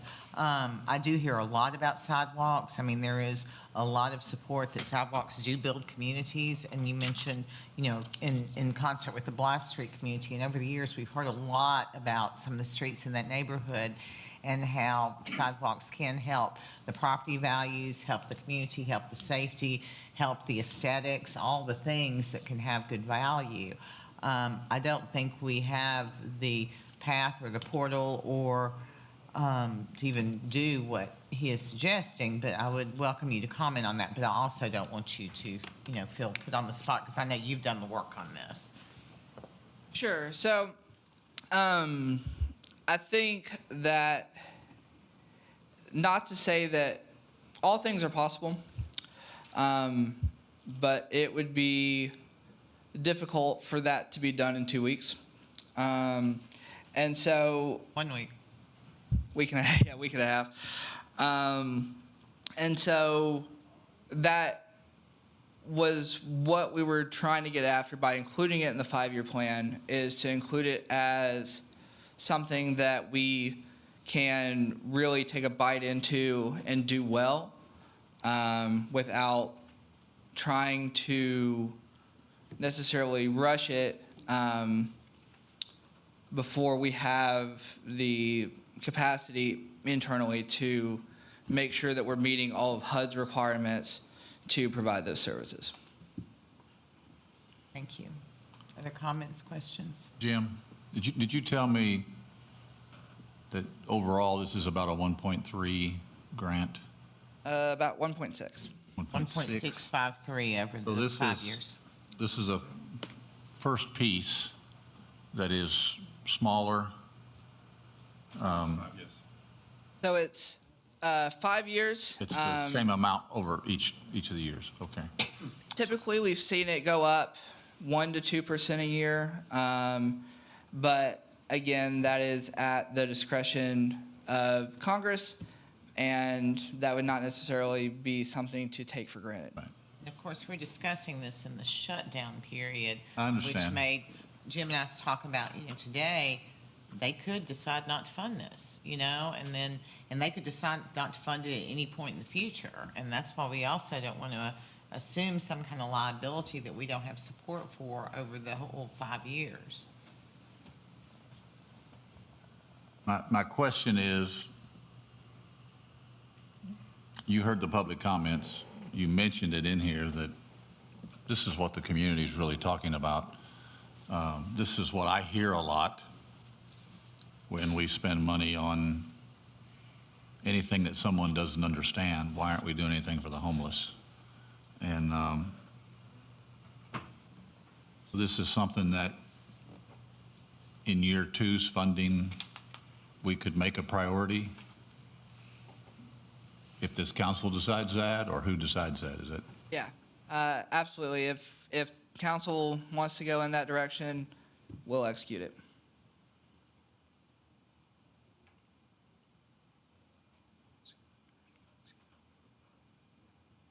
I know I have a motion and a second. Do y'all want to vote on that? If no one has any further questions? Okay, all in favor of taking sidewalks out, and I don't remember what the other part is. I mean, it's not something that y'all are gonna be able to execute. We'll just pretty much have to ditch it if we do, but. So what I was hearing, and Susan, if I'm not hearing right, let me know. I'm hearing that we are maintaining the funding for public facilities, but instead of a focus being on public infrastructure and sidewalks, curb and gutter, that we would be looking to fund. The motion said meals. Work with nonprofits to provide meals. And that would be for the 15% for the public services portion. I guess I need some more guidance on what the other 85-ish% would go That to. remove sidewalks altogether was the motion. And we don't have another place to take that. Yeah, the other 85% would be to identify a building to buy, to create a shelter and offices for the nonprofit to take care of the homeless population, to have a place to be there. that can be done, it's part of the, Not certain that we can build, I would need to look into whether we can build offices for a nonprofit. Need to, we can buy land. It's in what stuff can be done. We can buy building to create a shelter. And that can be in a shelter. I it could be haven't office. looked at the Well- grant at all, so I'm going to have to defer. I do want to say something, and I understand that there is a heart for serving the homeless, and there are some people very dedicated to it, just as there are, is a heart for serving people who are domestic violence victims, or people in addiction, or people with all kinds of challenges. But I think it would be disingenuous not to address the reality that when you create services and facilities, you're going to attract. I remember years ago when addiction homes started, recovery homes started coming into the community, and there was a lot of fear associated with that. And we do have a very large recovery community here, and it has done very well. The homeless community brings a different kind of challenges, and typically you see larger cities who get direct federal funding for homeless support that are able to have the staff services and use their taxpayers' tax dollars to support that, which is where this goes to. I mean, you can't support this idea without spending probably a lot of tax dollars at some point, because we don't have certainty on this money. And I know that's why you had thought the sidewalks was a safe route to go, because if it doesn't come through, we haven't gotten roped into something. So I don't want to sound like I don't care, because I do care, but I do think that within our community, we have churches, we have, law enforcement that certainly works, we have mental health providers that all try to work in different ways to support the homeless population that they know. And I do not want to create a scenario that attracts homeless population, particularly from Nashville.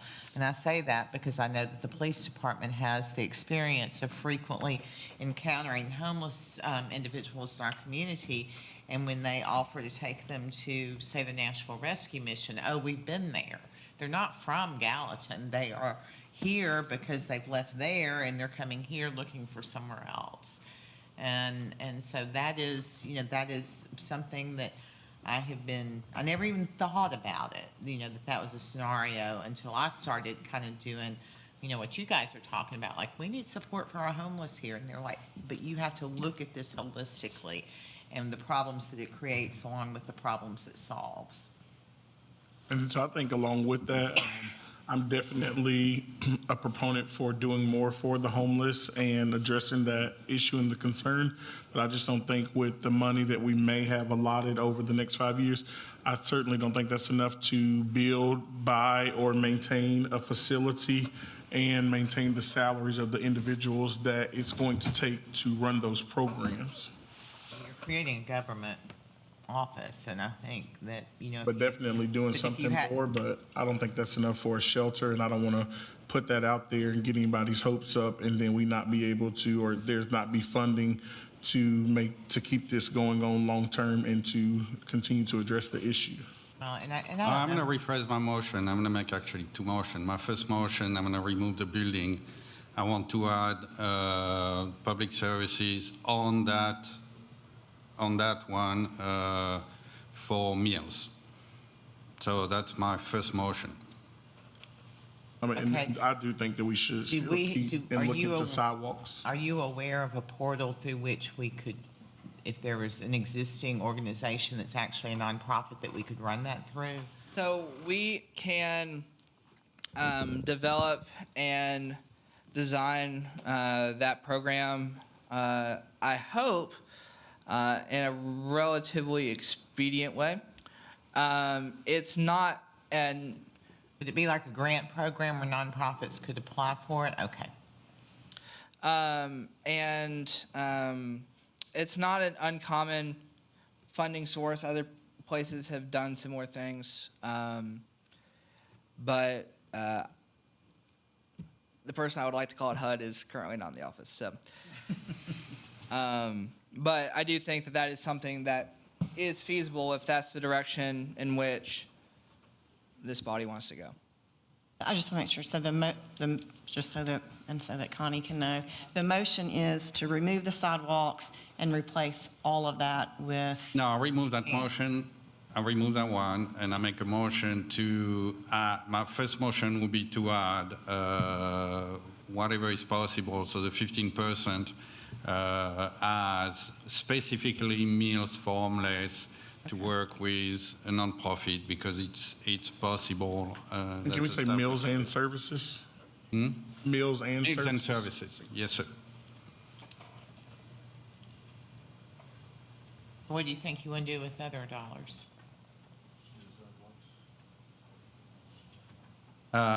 If you think, if you think there is no way to put the money toward the shelter, and I understand that, I'm okay with that, with the rest put through sidewalks. I can second that motion. So that's 35% and 15%, That would be, yeah. what now? 15%. 15% is the services, and then that leaves you 85 for the other. Okay.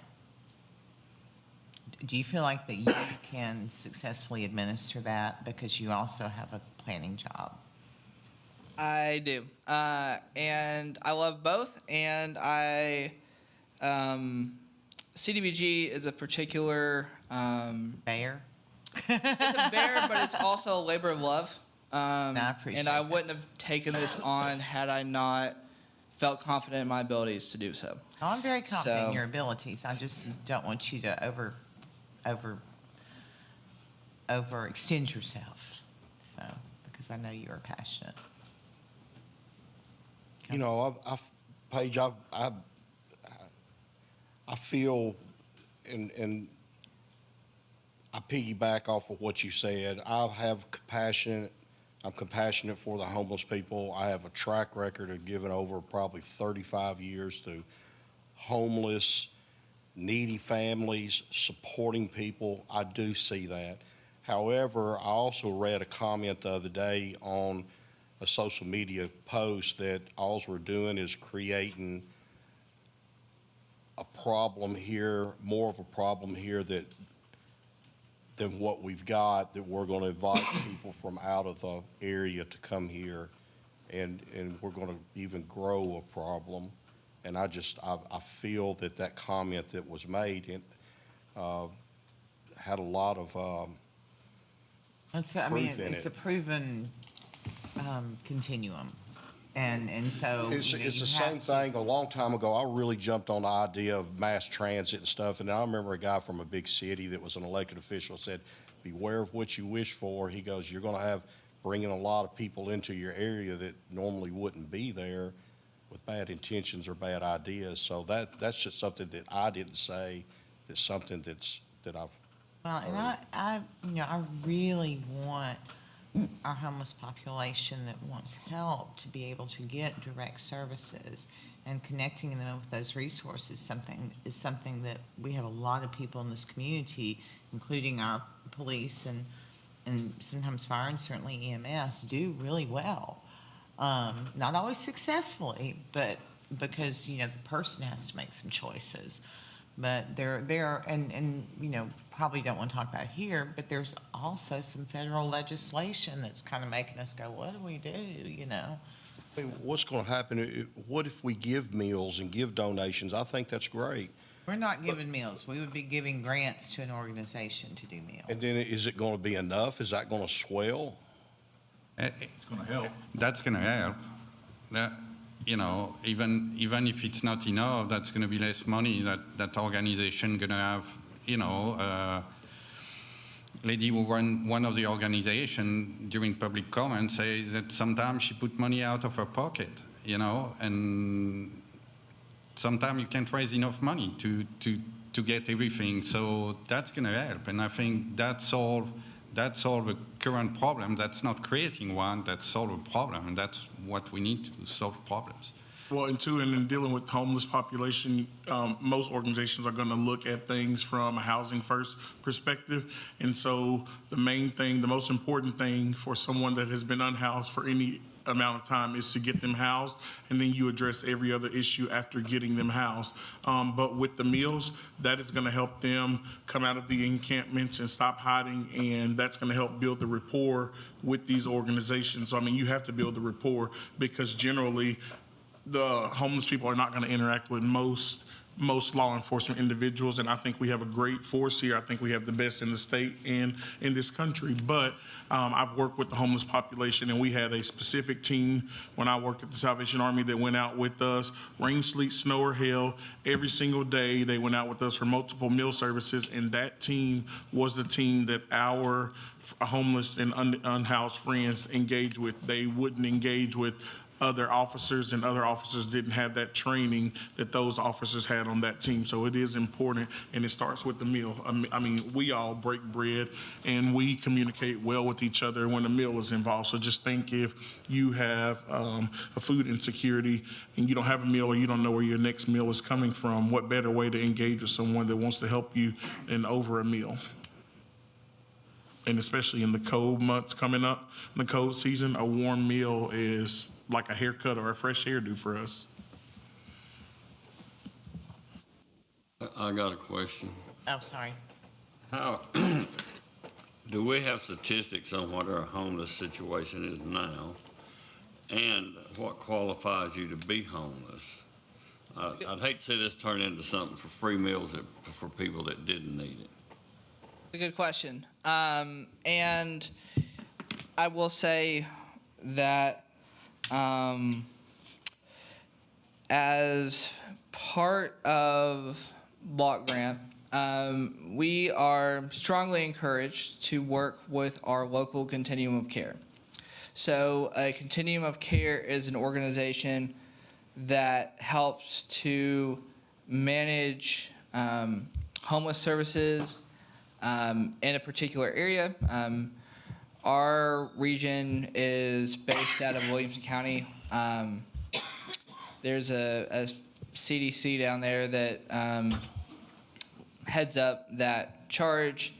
And as part of that, they do a pit count. It's called a point-in-time count. Ideally, every community in the country does it on the same night. It's a night in January, usually at the end of January, to try to count so that people aren't moving from place to place and getting double counted. And as far as I know, nobody in Sumner County has done that count recently. I could be wrong. And in terms of that sort of federal reporting, I don't know. And also, I don't necessarily know what the breakdown of homeless in Sumner County versus homeless in Gallatin is either. And technically, for this particular funding source, folks would have to be residents of Gallatin as well. So that's a part of this story to consider also. Okay, so we have a motion. I was trying to get her attention for. Oh, see, thank you. Okay, so we have a motion, a second, to leave the 15% for the services through meals and then the other for the sidewalks. All in favor of moving that forward to council to be voted on next week with a reminder that that's our deadline? Say aye. Aye. Opposed, say no. Is that number 3 and 4? Yes. Any opposed? Any abstentions? Okay, we will dispose of items 3 and 4 and move on to item number 5. Real quick, can I just add something just for Fan? Generally, when you're talking about homelessness, we're going to be looking at people that are categorically homeless in the category of 1, which is people that are living out in the elements or in a vehicle. So that wouldn't even include people couch surfing. Normally, an agency would turn that person down because they are in a house, and that wouldn't be considered homeless. Thank you, Mr. Carpenter, although I think he's walked out. Okay, item 5, Triple Creek Park Expansion Annexation Study, Mr. Rose.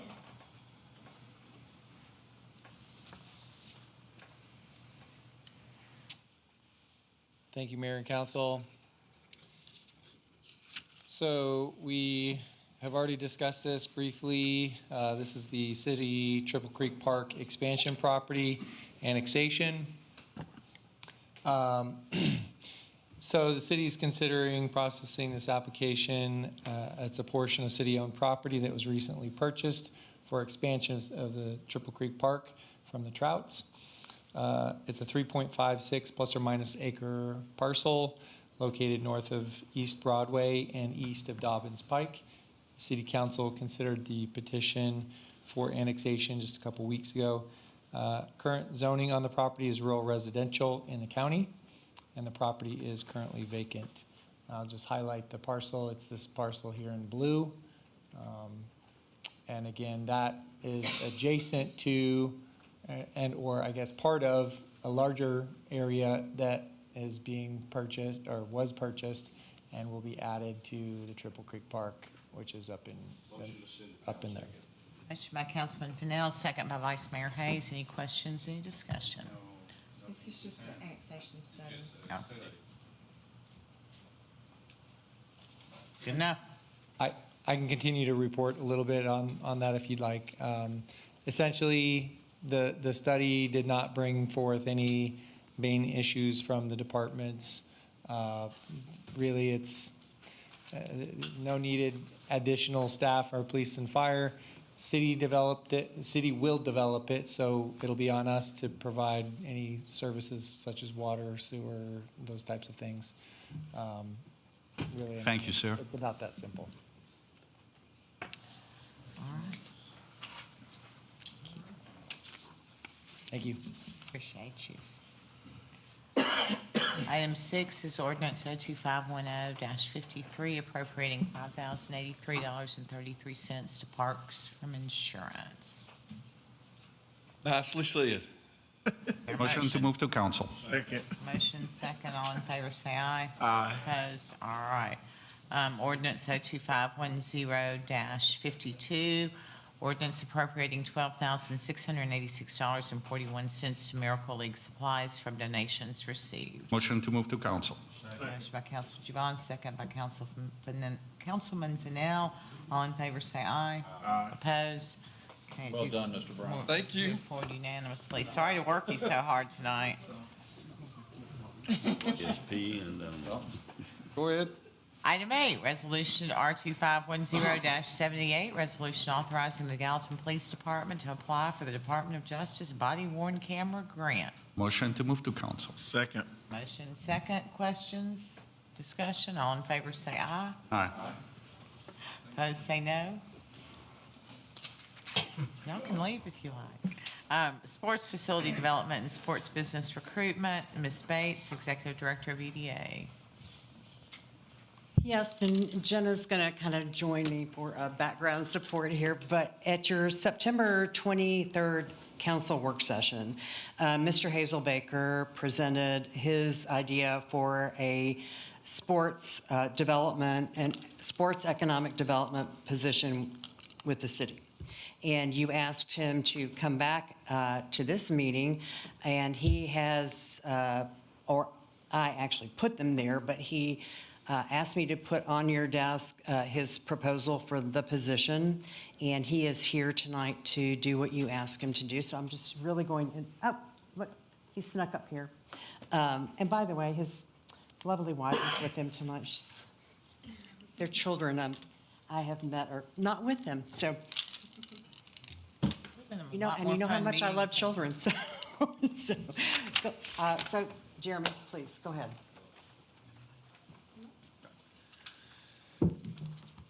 Good evening, Mayor, council members. Thank you for having me back to discuss this position, the Director of Sports Development job proposal. As you can all see in the packet that I handed out, I've outlined goals, responsibilities, revenue projections, position location, and salary range. To the point of the position location, I've had several conversations with council members and department heads, and I feel confident in asking that the IDB fund this city position and that this position would fall under the EDA umbrella, working directly with or alongside the tourism department. Lastly, you can see on the back page the salary range comparison of 9 other cities with a couple details that suggest why they have that range.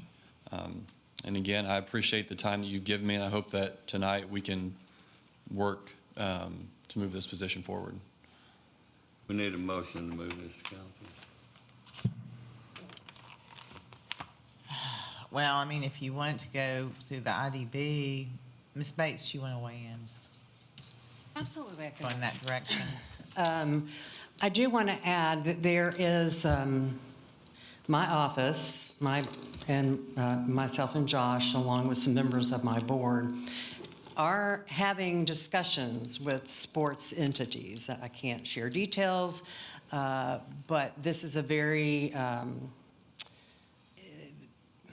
it's a very forward now conversation, and it would help to have somebody with the experience in the field. I mean, I know I've got a little bit by virtue of relatives, but not like he has. I think that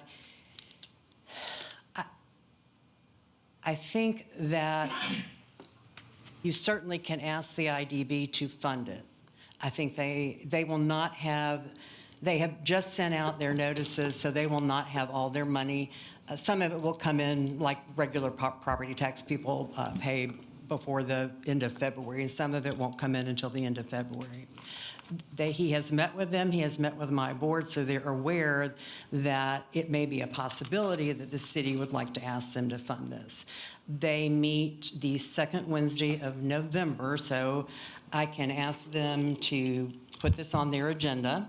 If you would like to make that request for them, I do think that you might need to consider 2 or 3 separate things. One is, I think the council should vote on asking the IDB to fund it and see where the majority of the council lands on that. I think we need to establish a position.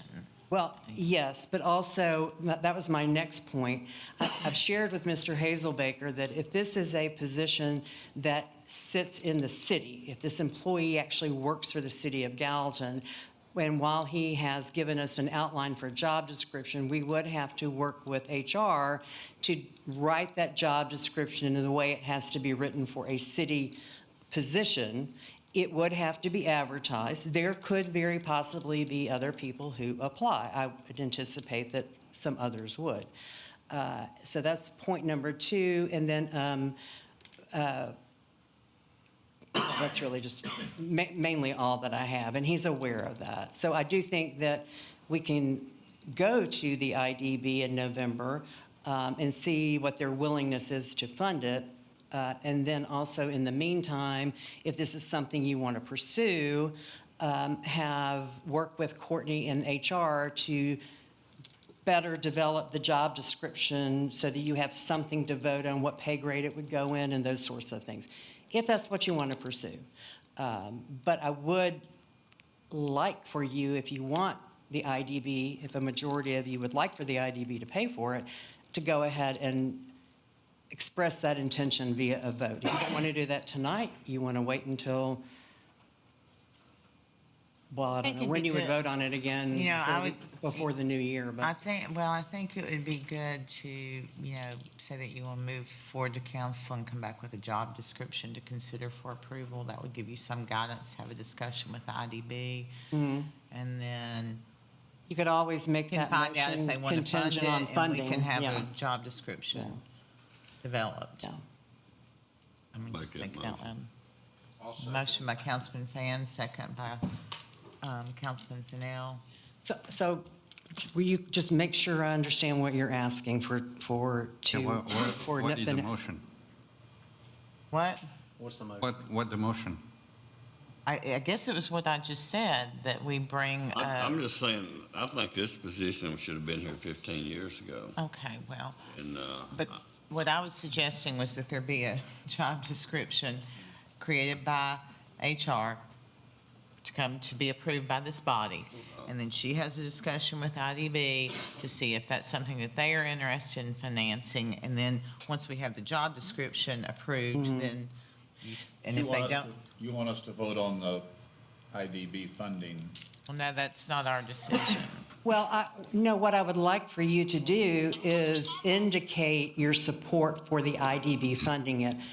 My guess is that if this city council, a majority of this city council were to say to the IDB, we would like you to fund this position, they would go, okay, yes, we will. Well, and I feel like us creating a job description Yeah. is supportive of that. Yeah, and then you also have to determine, are you asking them to fund the base salary of the position or salary plus benefits?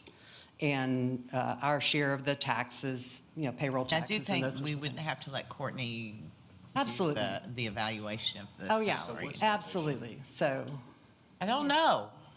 Motion is, The motion that I was or not a motion, but the action You that described it. the action that I was suggesting is that we create a job description that comes back to this body for approval. Meanwhile, ask her to talk to the IDB about their interest in funding it, and then we're back together with an approved job description, or we're not, So, Councilman Javance? I disagree with the IDB funding because I don't think we should use the IDB to fund a employee position. I don't think the IDB money is for that.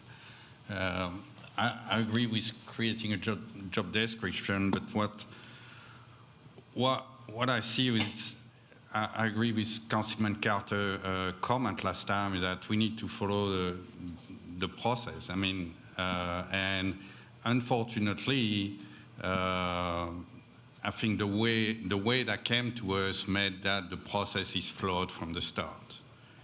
I disagree with you. You had No, we if had we- to determine whether you were interested or not, and he Let me asked. finish, please. Yeah. Let me finish. If we open the position, okay, and there is 5 candidates, and even if you're the best candidates of all, and you get the job, people are going to come and say, yeah, he got the job because he bought this. That's what I'm saying, it's flawed from the start. And you may be the best candidate of all, but again, we need to follow a process that need to be, like Mayor Brown said, we need to have a job description. We need to, if it's a director position, are we consider that a head of department or it's just a title? There is more than just creating that stuff, but I agree with Mayor Brown, make a motion to have a job description creating by HR and come back to us when that's done. Well, we already had a motion, a second for that. Yeah, but I think you made the motion. I don't think you can make a motion. No, I did not. He made the motion, and Yeah. Sean Sean seconded it. it. I would disagree that if we post a job description and he were to be the one that was qualified, that people would question that. Because there are many people that I really like that have applied for jobs that were not the best person for a position. And, this idea that, we can't hire the most qualified person because he's the one that came with the idea, I just don't buy that for 1 second. But again, put you in his position. If he did all the job to come here and where someone else, that kind of sucks somewhere. I thought we've been think real that Mr. clear that that's Hazelbaker, I the- think we made you aware of that risk. Right, respectfully to your point, if I don't bring this job position to you all, when does it ever get brought to you? Does that make sense? So my fear is that there's no sports tourism department, there's no direction for sports to the development piece of sports in all of Gallatin. No, I agree with you, and I appreciate you bringing it here, but it's not just more you. That can be someone else. You never know. When you open a position, people are interested in it. Oh, yeah, to your point, I'm fully aware of going through HR and putting it out there and everybody putting in their applications. I'm fully aware of that. So I'm not saying to jump through hoops for me. And I'm just saying that we the had good position is created. conversation. We had good conversation, and I appreciate what you're doing, and I think you have great ideas. But it's just more than you being here and having great ideas. But I think you've been, Complicated. I think you've been clear that while you would like the gig, you really want this for the city too. Right. And so I think that's the best way to encapsulate the interest for it. Okay. I just like the conversations I've had with Mr. Hazelbaker. What I got out of it is he's seen a need in this city for this position. And I agree with him 100%. I think that's what I As just you- said. Pardon? I think that's what I just said, respectfully. Well, I still didn't hear you. I know. We have a motion and a second. Anybody else want to say anything? All in favor, say aye. Aye. Opposed, say no. Thank you. Thank you. Thank y'all. La, la, la. I know, I'm trying to make a note for Courtney, sorry. I realize that. I said I'm trying to make a note. Okay, item 11 is Resolution R2510-80, resolution authorizing the mayor to sign a memorandum of agreement with the State of Tennessee Department of Military for property to locate new fire hall, number 1, headquarters, training tower, Chief Beeman and Rosemary Bates. And y'all, we've worked really hard on this, so it's exciting. Hey again, Chief Beeman asked me to go first, even though I felt like I should go second. But a little bit of history, probably nearly 2 years ago, Chief Beeman had already seen his model for determining where needs are for fire stations. And we were trying to look at properties on the east side of town. So about a little less than 2 years ago, he sat down with me and James Fenton, and we began looking at properties that would probably have to be purchased. And while we were flying around on Google Earth, we said, what about this property next to the National Guard Armory? It's state-owned, and if they're not planning to expand or to use it, they might work with us and allow us to be on that property, and it might even be a benefit to them.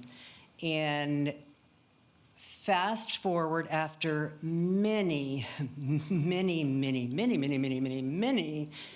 conversations, emails, processes that we had to go through, they did have to take it to the State Excess Land Committee, and that committee voted to allow the city to have part of that property for this fire hall headquarters and a training station.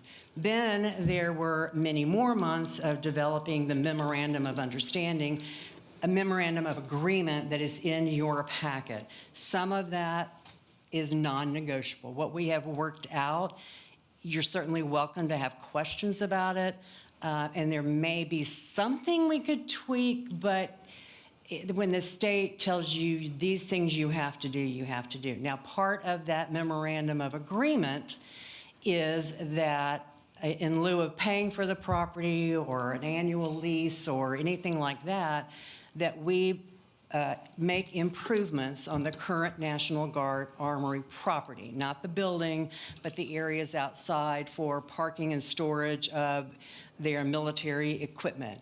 My understanding is that there is another National Guard unit somewhere else in the state, I can't tell you where because I just don't remember, that they are shutting down and moving that unit to Gallatin. So they will need extra outdoor storage of equipment and parking and those things.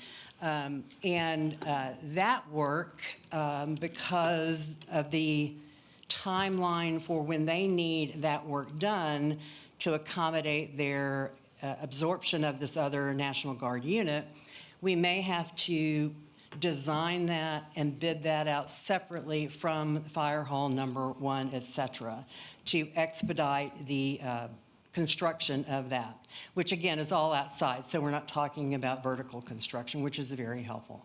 So I'm just bringing you up to speed. Susan certainly obviously has been involved in the MOA, Memorandum of Agreement, and we, again, the state is actually very excited to do this for us. Yes, they're getting something in exchange, but I think it's very generous of them to say, You may have that property as long as it is a fire hall. And I don't know if Susan wants to add any elements or points about the MOA before he presents his reasoning and what's happening and what we're trying to do out there. No, I just would want to make clear that under the MOA, if we ever stop using that as a fire hall, that property reverts back to the state, including our building. So, unlike, we would not be getting any compensation for that, any consideration. So I just want you all to understand that. You are, by getting this property at no cost, except for the improvements at the current National Guard Armory, you are saving a few $1 million. And I'll say, we did try to argue that and ask them to change that, and that was a non-negotiable for them. But if you build it and you stay there for the next 50-plus years, Got your then I money think out that of you it. will have more than well recaptured your cost. Thank you, Rosemary.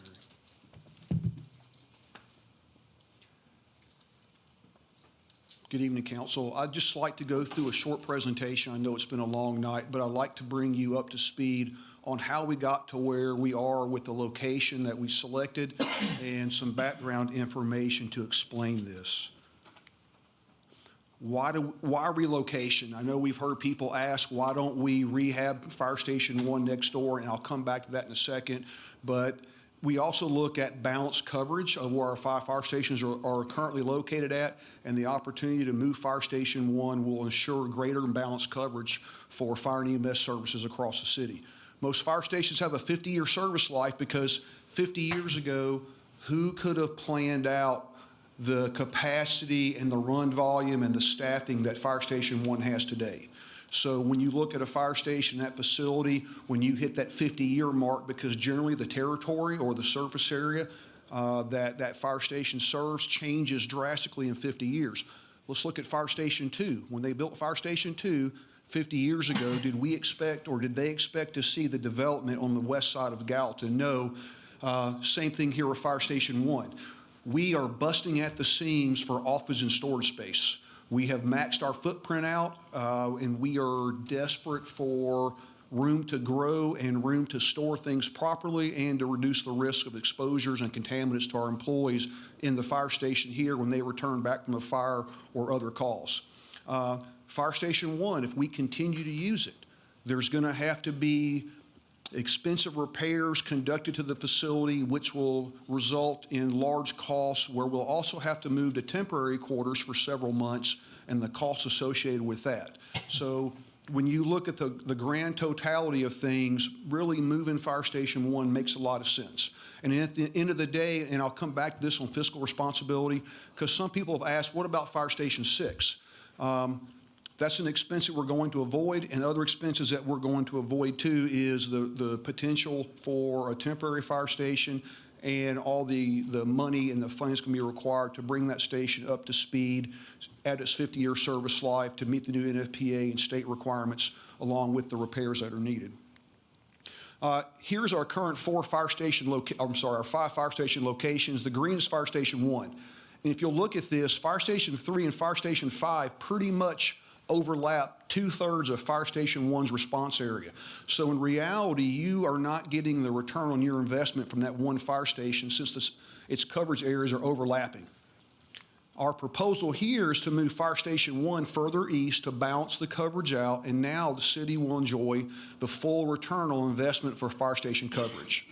Now, you're going to see some gaps that are created, and I do not know of a city where 100% of its city limits fall within a fire station's 1.5 mile limit.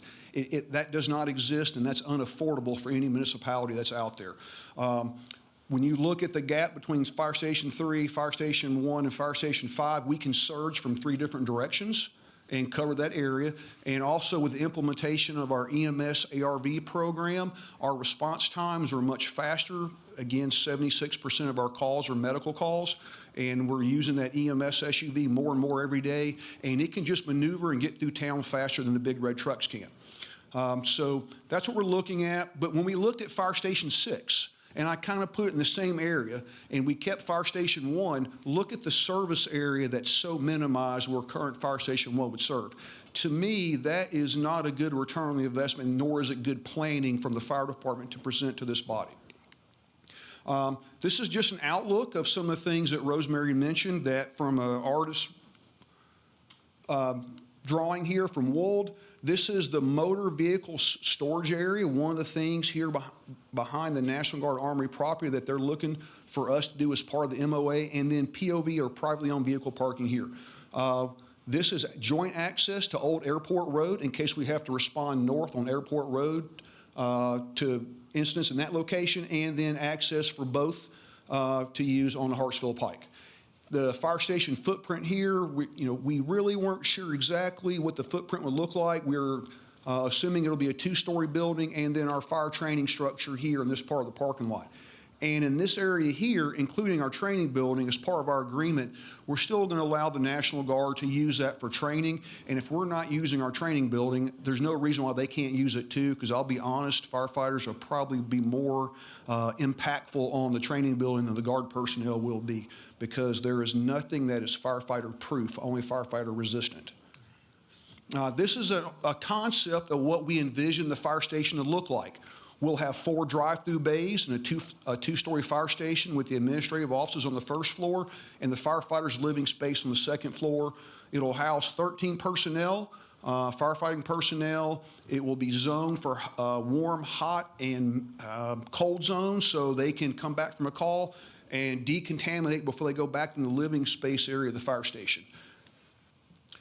This is what we're looking at is one concept idea for our fire training building. And in this building here, you can conduct all types of fire service drills, from live fire training, search and rescue, ventilation, salvaging overhaul, rappelling ropes, and other technical rescue exercises here.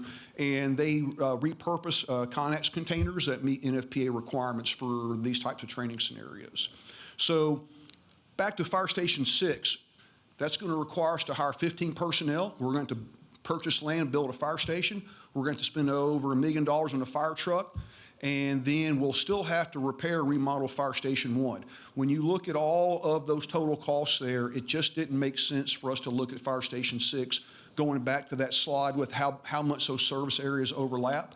So our analysis here, we have $17.5 million budgeted for this project. There are all those reciprocating improvements that we're going to do to the National Guard facility. But here, what we're proposing tonight, we believe is the best return on investment for the community's tax dollars. It was going to allow us to have at best, a balanced fire and EMS coverage across the city. And this project, as presented, meets our goals number 2, 5, 6, 7, 8, and 9 in our fire department business plan. And I'm here to answer any questions if you have any. You did a beautiful job covering that. Motion to send it on. Second. Motion by Vice Mayor Hayes, second by Councilman Fennell. Opening the floor for questions. Okay, motion a second. Councilman Van. This is a question. What age bracket would you say most of your EMS calls are? Are they elderly people? So data says when you hit age 60, you use public safety services about 8 times more than the rest of the population. Could you move one over to mine, his house? Yes, sir.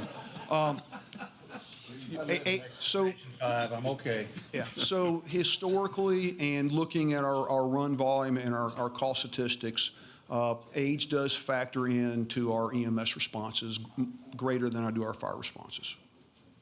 Do we have any statistics on what areas have the most elderly population? Sure we do. Well, I can tell you in our last study, the 2010 census had our 65 and older population at 10%, and in 2020 it was almost 18%. So when you, and no city's immune to that. When your population ages, your demand for public safety services goes up. And it's everywhere it's aging. Councilman Javance. Thank you, Mayor. Chief, great job. You showed me that plan, I think, a couple of years ago. When you put the 17.5 mil budget, does that include what we need to do to the property? I mean, the new parking or I think there was the secure motor vehicle storage area, the additional employee parking, the easement improvement. Is that included in your 17.5, or that's going to be on top of that? No, so that's included in the $17.5 million. We hope. Well, speaking to architects that have designed some of these projects with fire stations, we've been able to sharpen our pencil a little more based on the design that we're looking at. It's more what I call the three. It needs to be, well, four. Utilitarian. It doesn't need to be a Taj Mahal. It needs to be functional, efficient, durable, and easy to maintain. So when we went out and looked at other fire stations, they're very nice, but we've also found fire stations that meet our criteria. They're still very nice, but they also are more cost-effective as well. And we've used information from the Laverne Fire Department and the Nolensville Fire Department to look at their recent station openings to determine this cost comparison data. Thank you, Chief. Appreciate it. Anyone else? Comments, questions? All in favor of moving forward Resolution R2510-80, say aye. Aye. Opposed, say no. Passes unanimously. Item 12 is ordinance 02510-64, ordinance to change Gallatin Municipal Code 14-9B to reflect changes in solid waste procedures for long driveway billing. Mr. DePriest. Council. Might start with how many long driveways. So this affects 9 trash customers in the city limits of Gallatin. Currently, we charge on an annual lump sum of $96 per year to get the long driveway service. We're wanting to change that to monthly. Let's say I have a long driveway, it's over 400 feet long, there's room for the trash trucks to turn around. To me, it makes more sense to pay monthly $8 a month. In case I move in 2 months, I've already paid $96, then we're trying to refund them. So it's literally just a clerical thing. Instead of billing annually, billing them monthly. Motion to send council. Motion by Councilman Javant, second by Councilman Fennell. Any questions, any discussion? It's ordinance 02510-64. All in favor, say aye. Aye. Opposed, say no. Passes unanimously. Now we are going to ordinance 02510-53, ordinance appropriating $143,000 for the Greenlee Interchange Improvements Project. Mr. Tuttle. Yeah, included in your packet is an ordinance appropriating funds that were received from a developer and a plan to fund the remaining proposal that we have at the Greenlee Interchange with 2 traffic signals and off-ramp improvements. Motion sent to council. Councilman Javant, second by Councilman Carter. Any questions, any discussion? All in favor, say aye. Aye. Opposed? Does pass unanimously. That concludes the regular agenda. It brings us to other business. I'd ask if any member of this body has other business. Just want to remind everybody that I will be hosting, along with the Sumner County NAACP and Fremont Launch number 270, that we'll be hosting a trunk or treat event. So if you have kiddos or grands, bring those out Friday, Union Elementary, 5:30 to 8. Anything else out of business? Okay, department heads, Mr. Kellogg. Okay. Can we get some time, maybe not tonight, but at the next meeting, an update on the Clearview Park progress?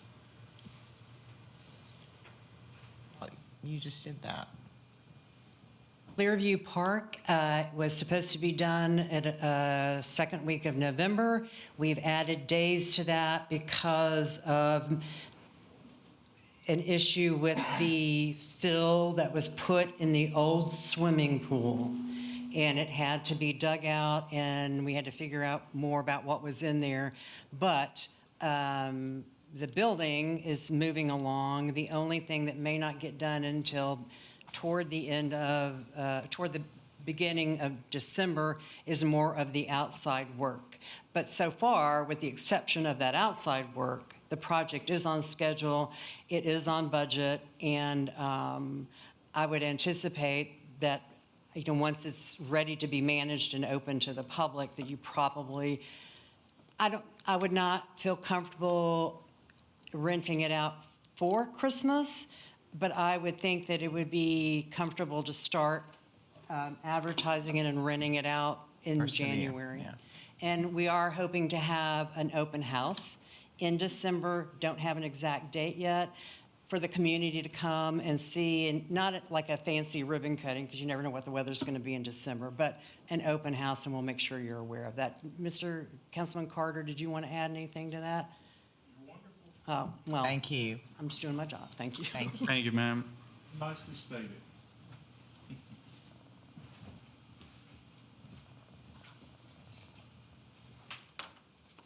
Thank you, Mayor. Public Entity Partners provides insurance coverage for the city, and the gas department has a separate policy with Public Entity Partners to cover the gas department. They do a casualty loss control survey, basically looking for deficiencies within the department, things that we can do better, things that we can change. They review gas sales or gas loss, or unaccounted for gas, things like that. This year, they've made a recommendation that we discontinue the practice of lighting pilots. It's something that we've done for years, but they see a significant liability risk in that, and they've recommended that we discontinue that practice. So with your blessing, I'd like to come back with at the next council meeting or next meeting with a resolution to discontinue that service. Yes, please. Motion by Councilman Fennell, second by Councilman Jones. Any questions, any discussion? All in favor, say aye. Aye. Opposed? All right. Thank you for doing that, Mr. Kellogg. I know Ms. McCauley and I both feel better. Anyone else from department heads? They're like, no, get us out of here. Thank you. Motion by Councilman Fennell, second by Vice Mayor Hayes. All in favor, say aye. Everybody have a lovely evening and be safe going home and do something nice for somebody. Bye.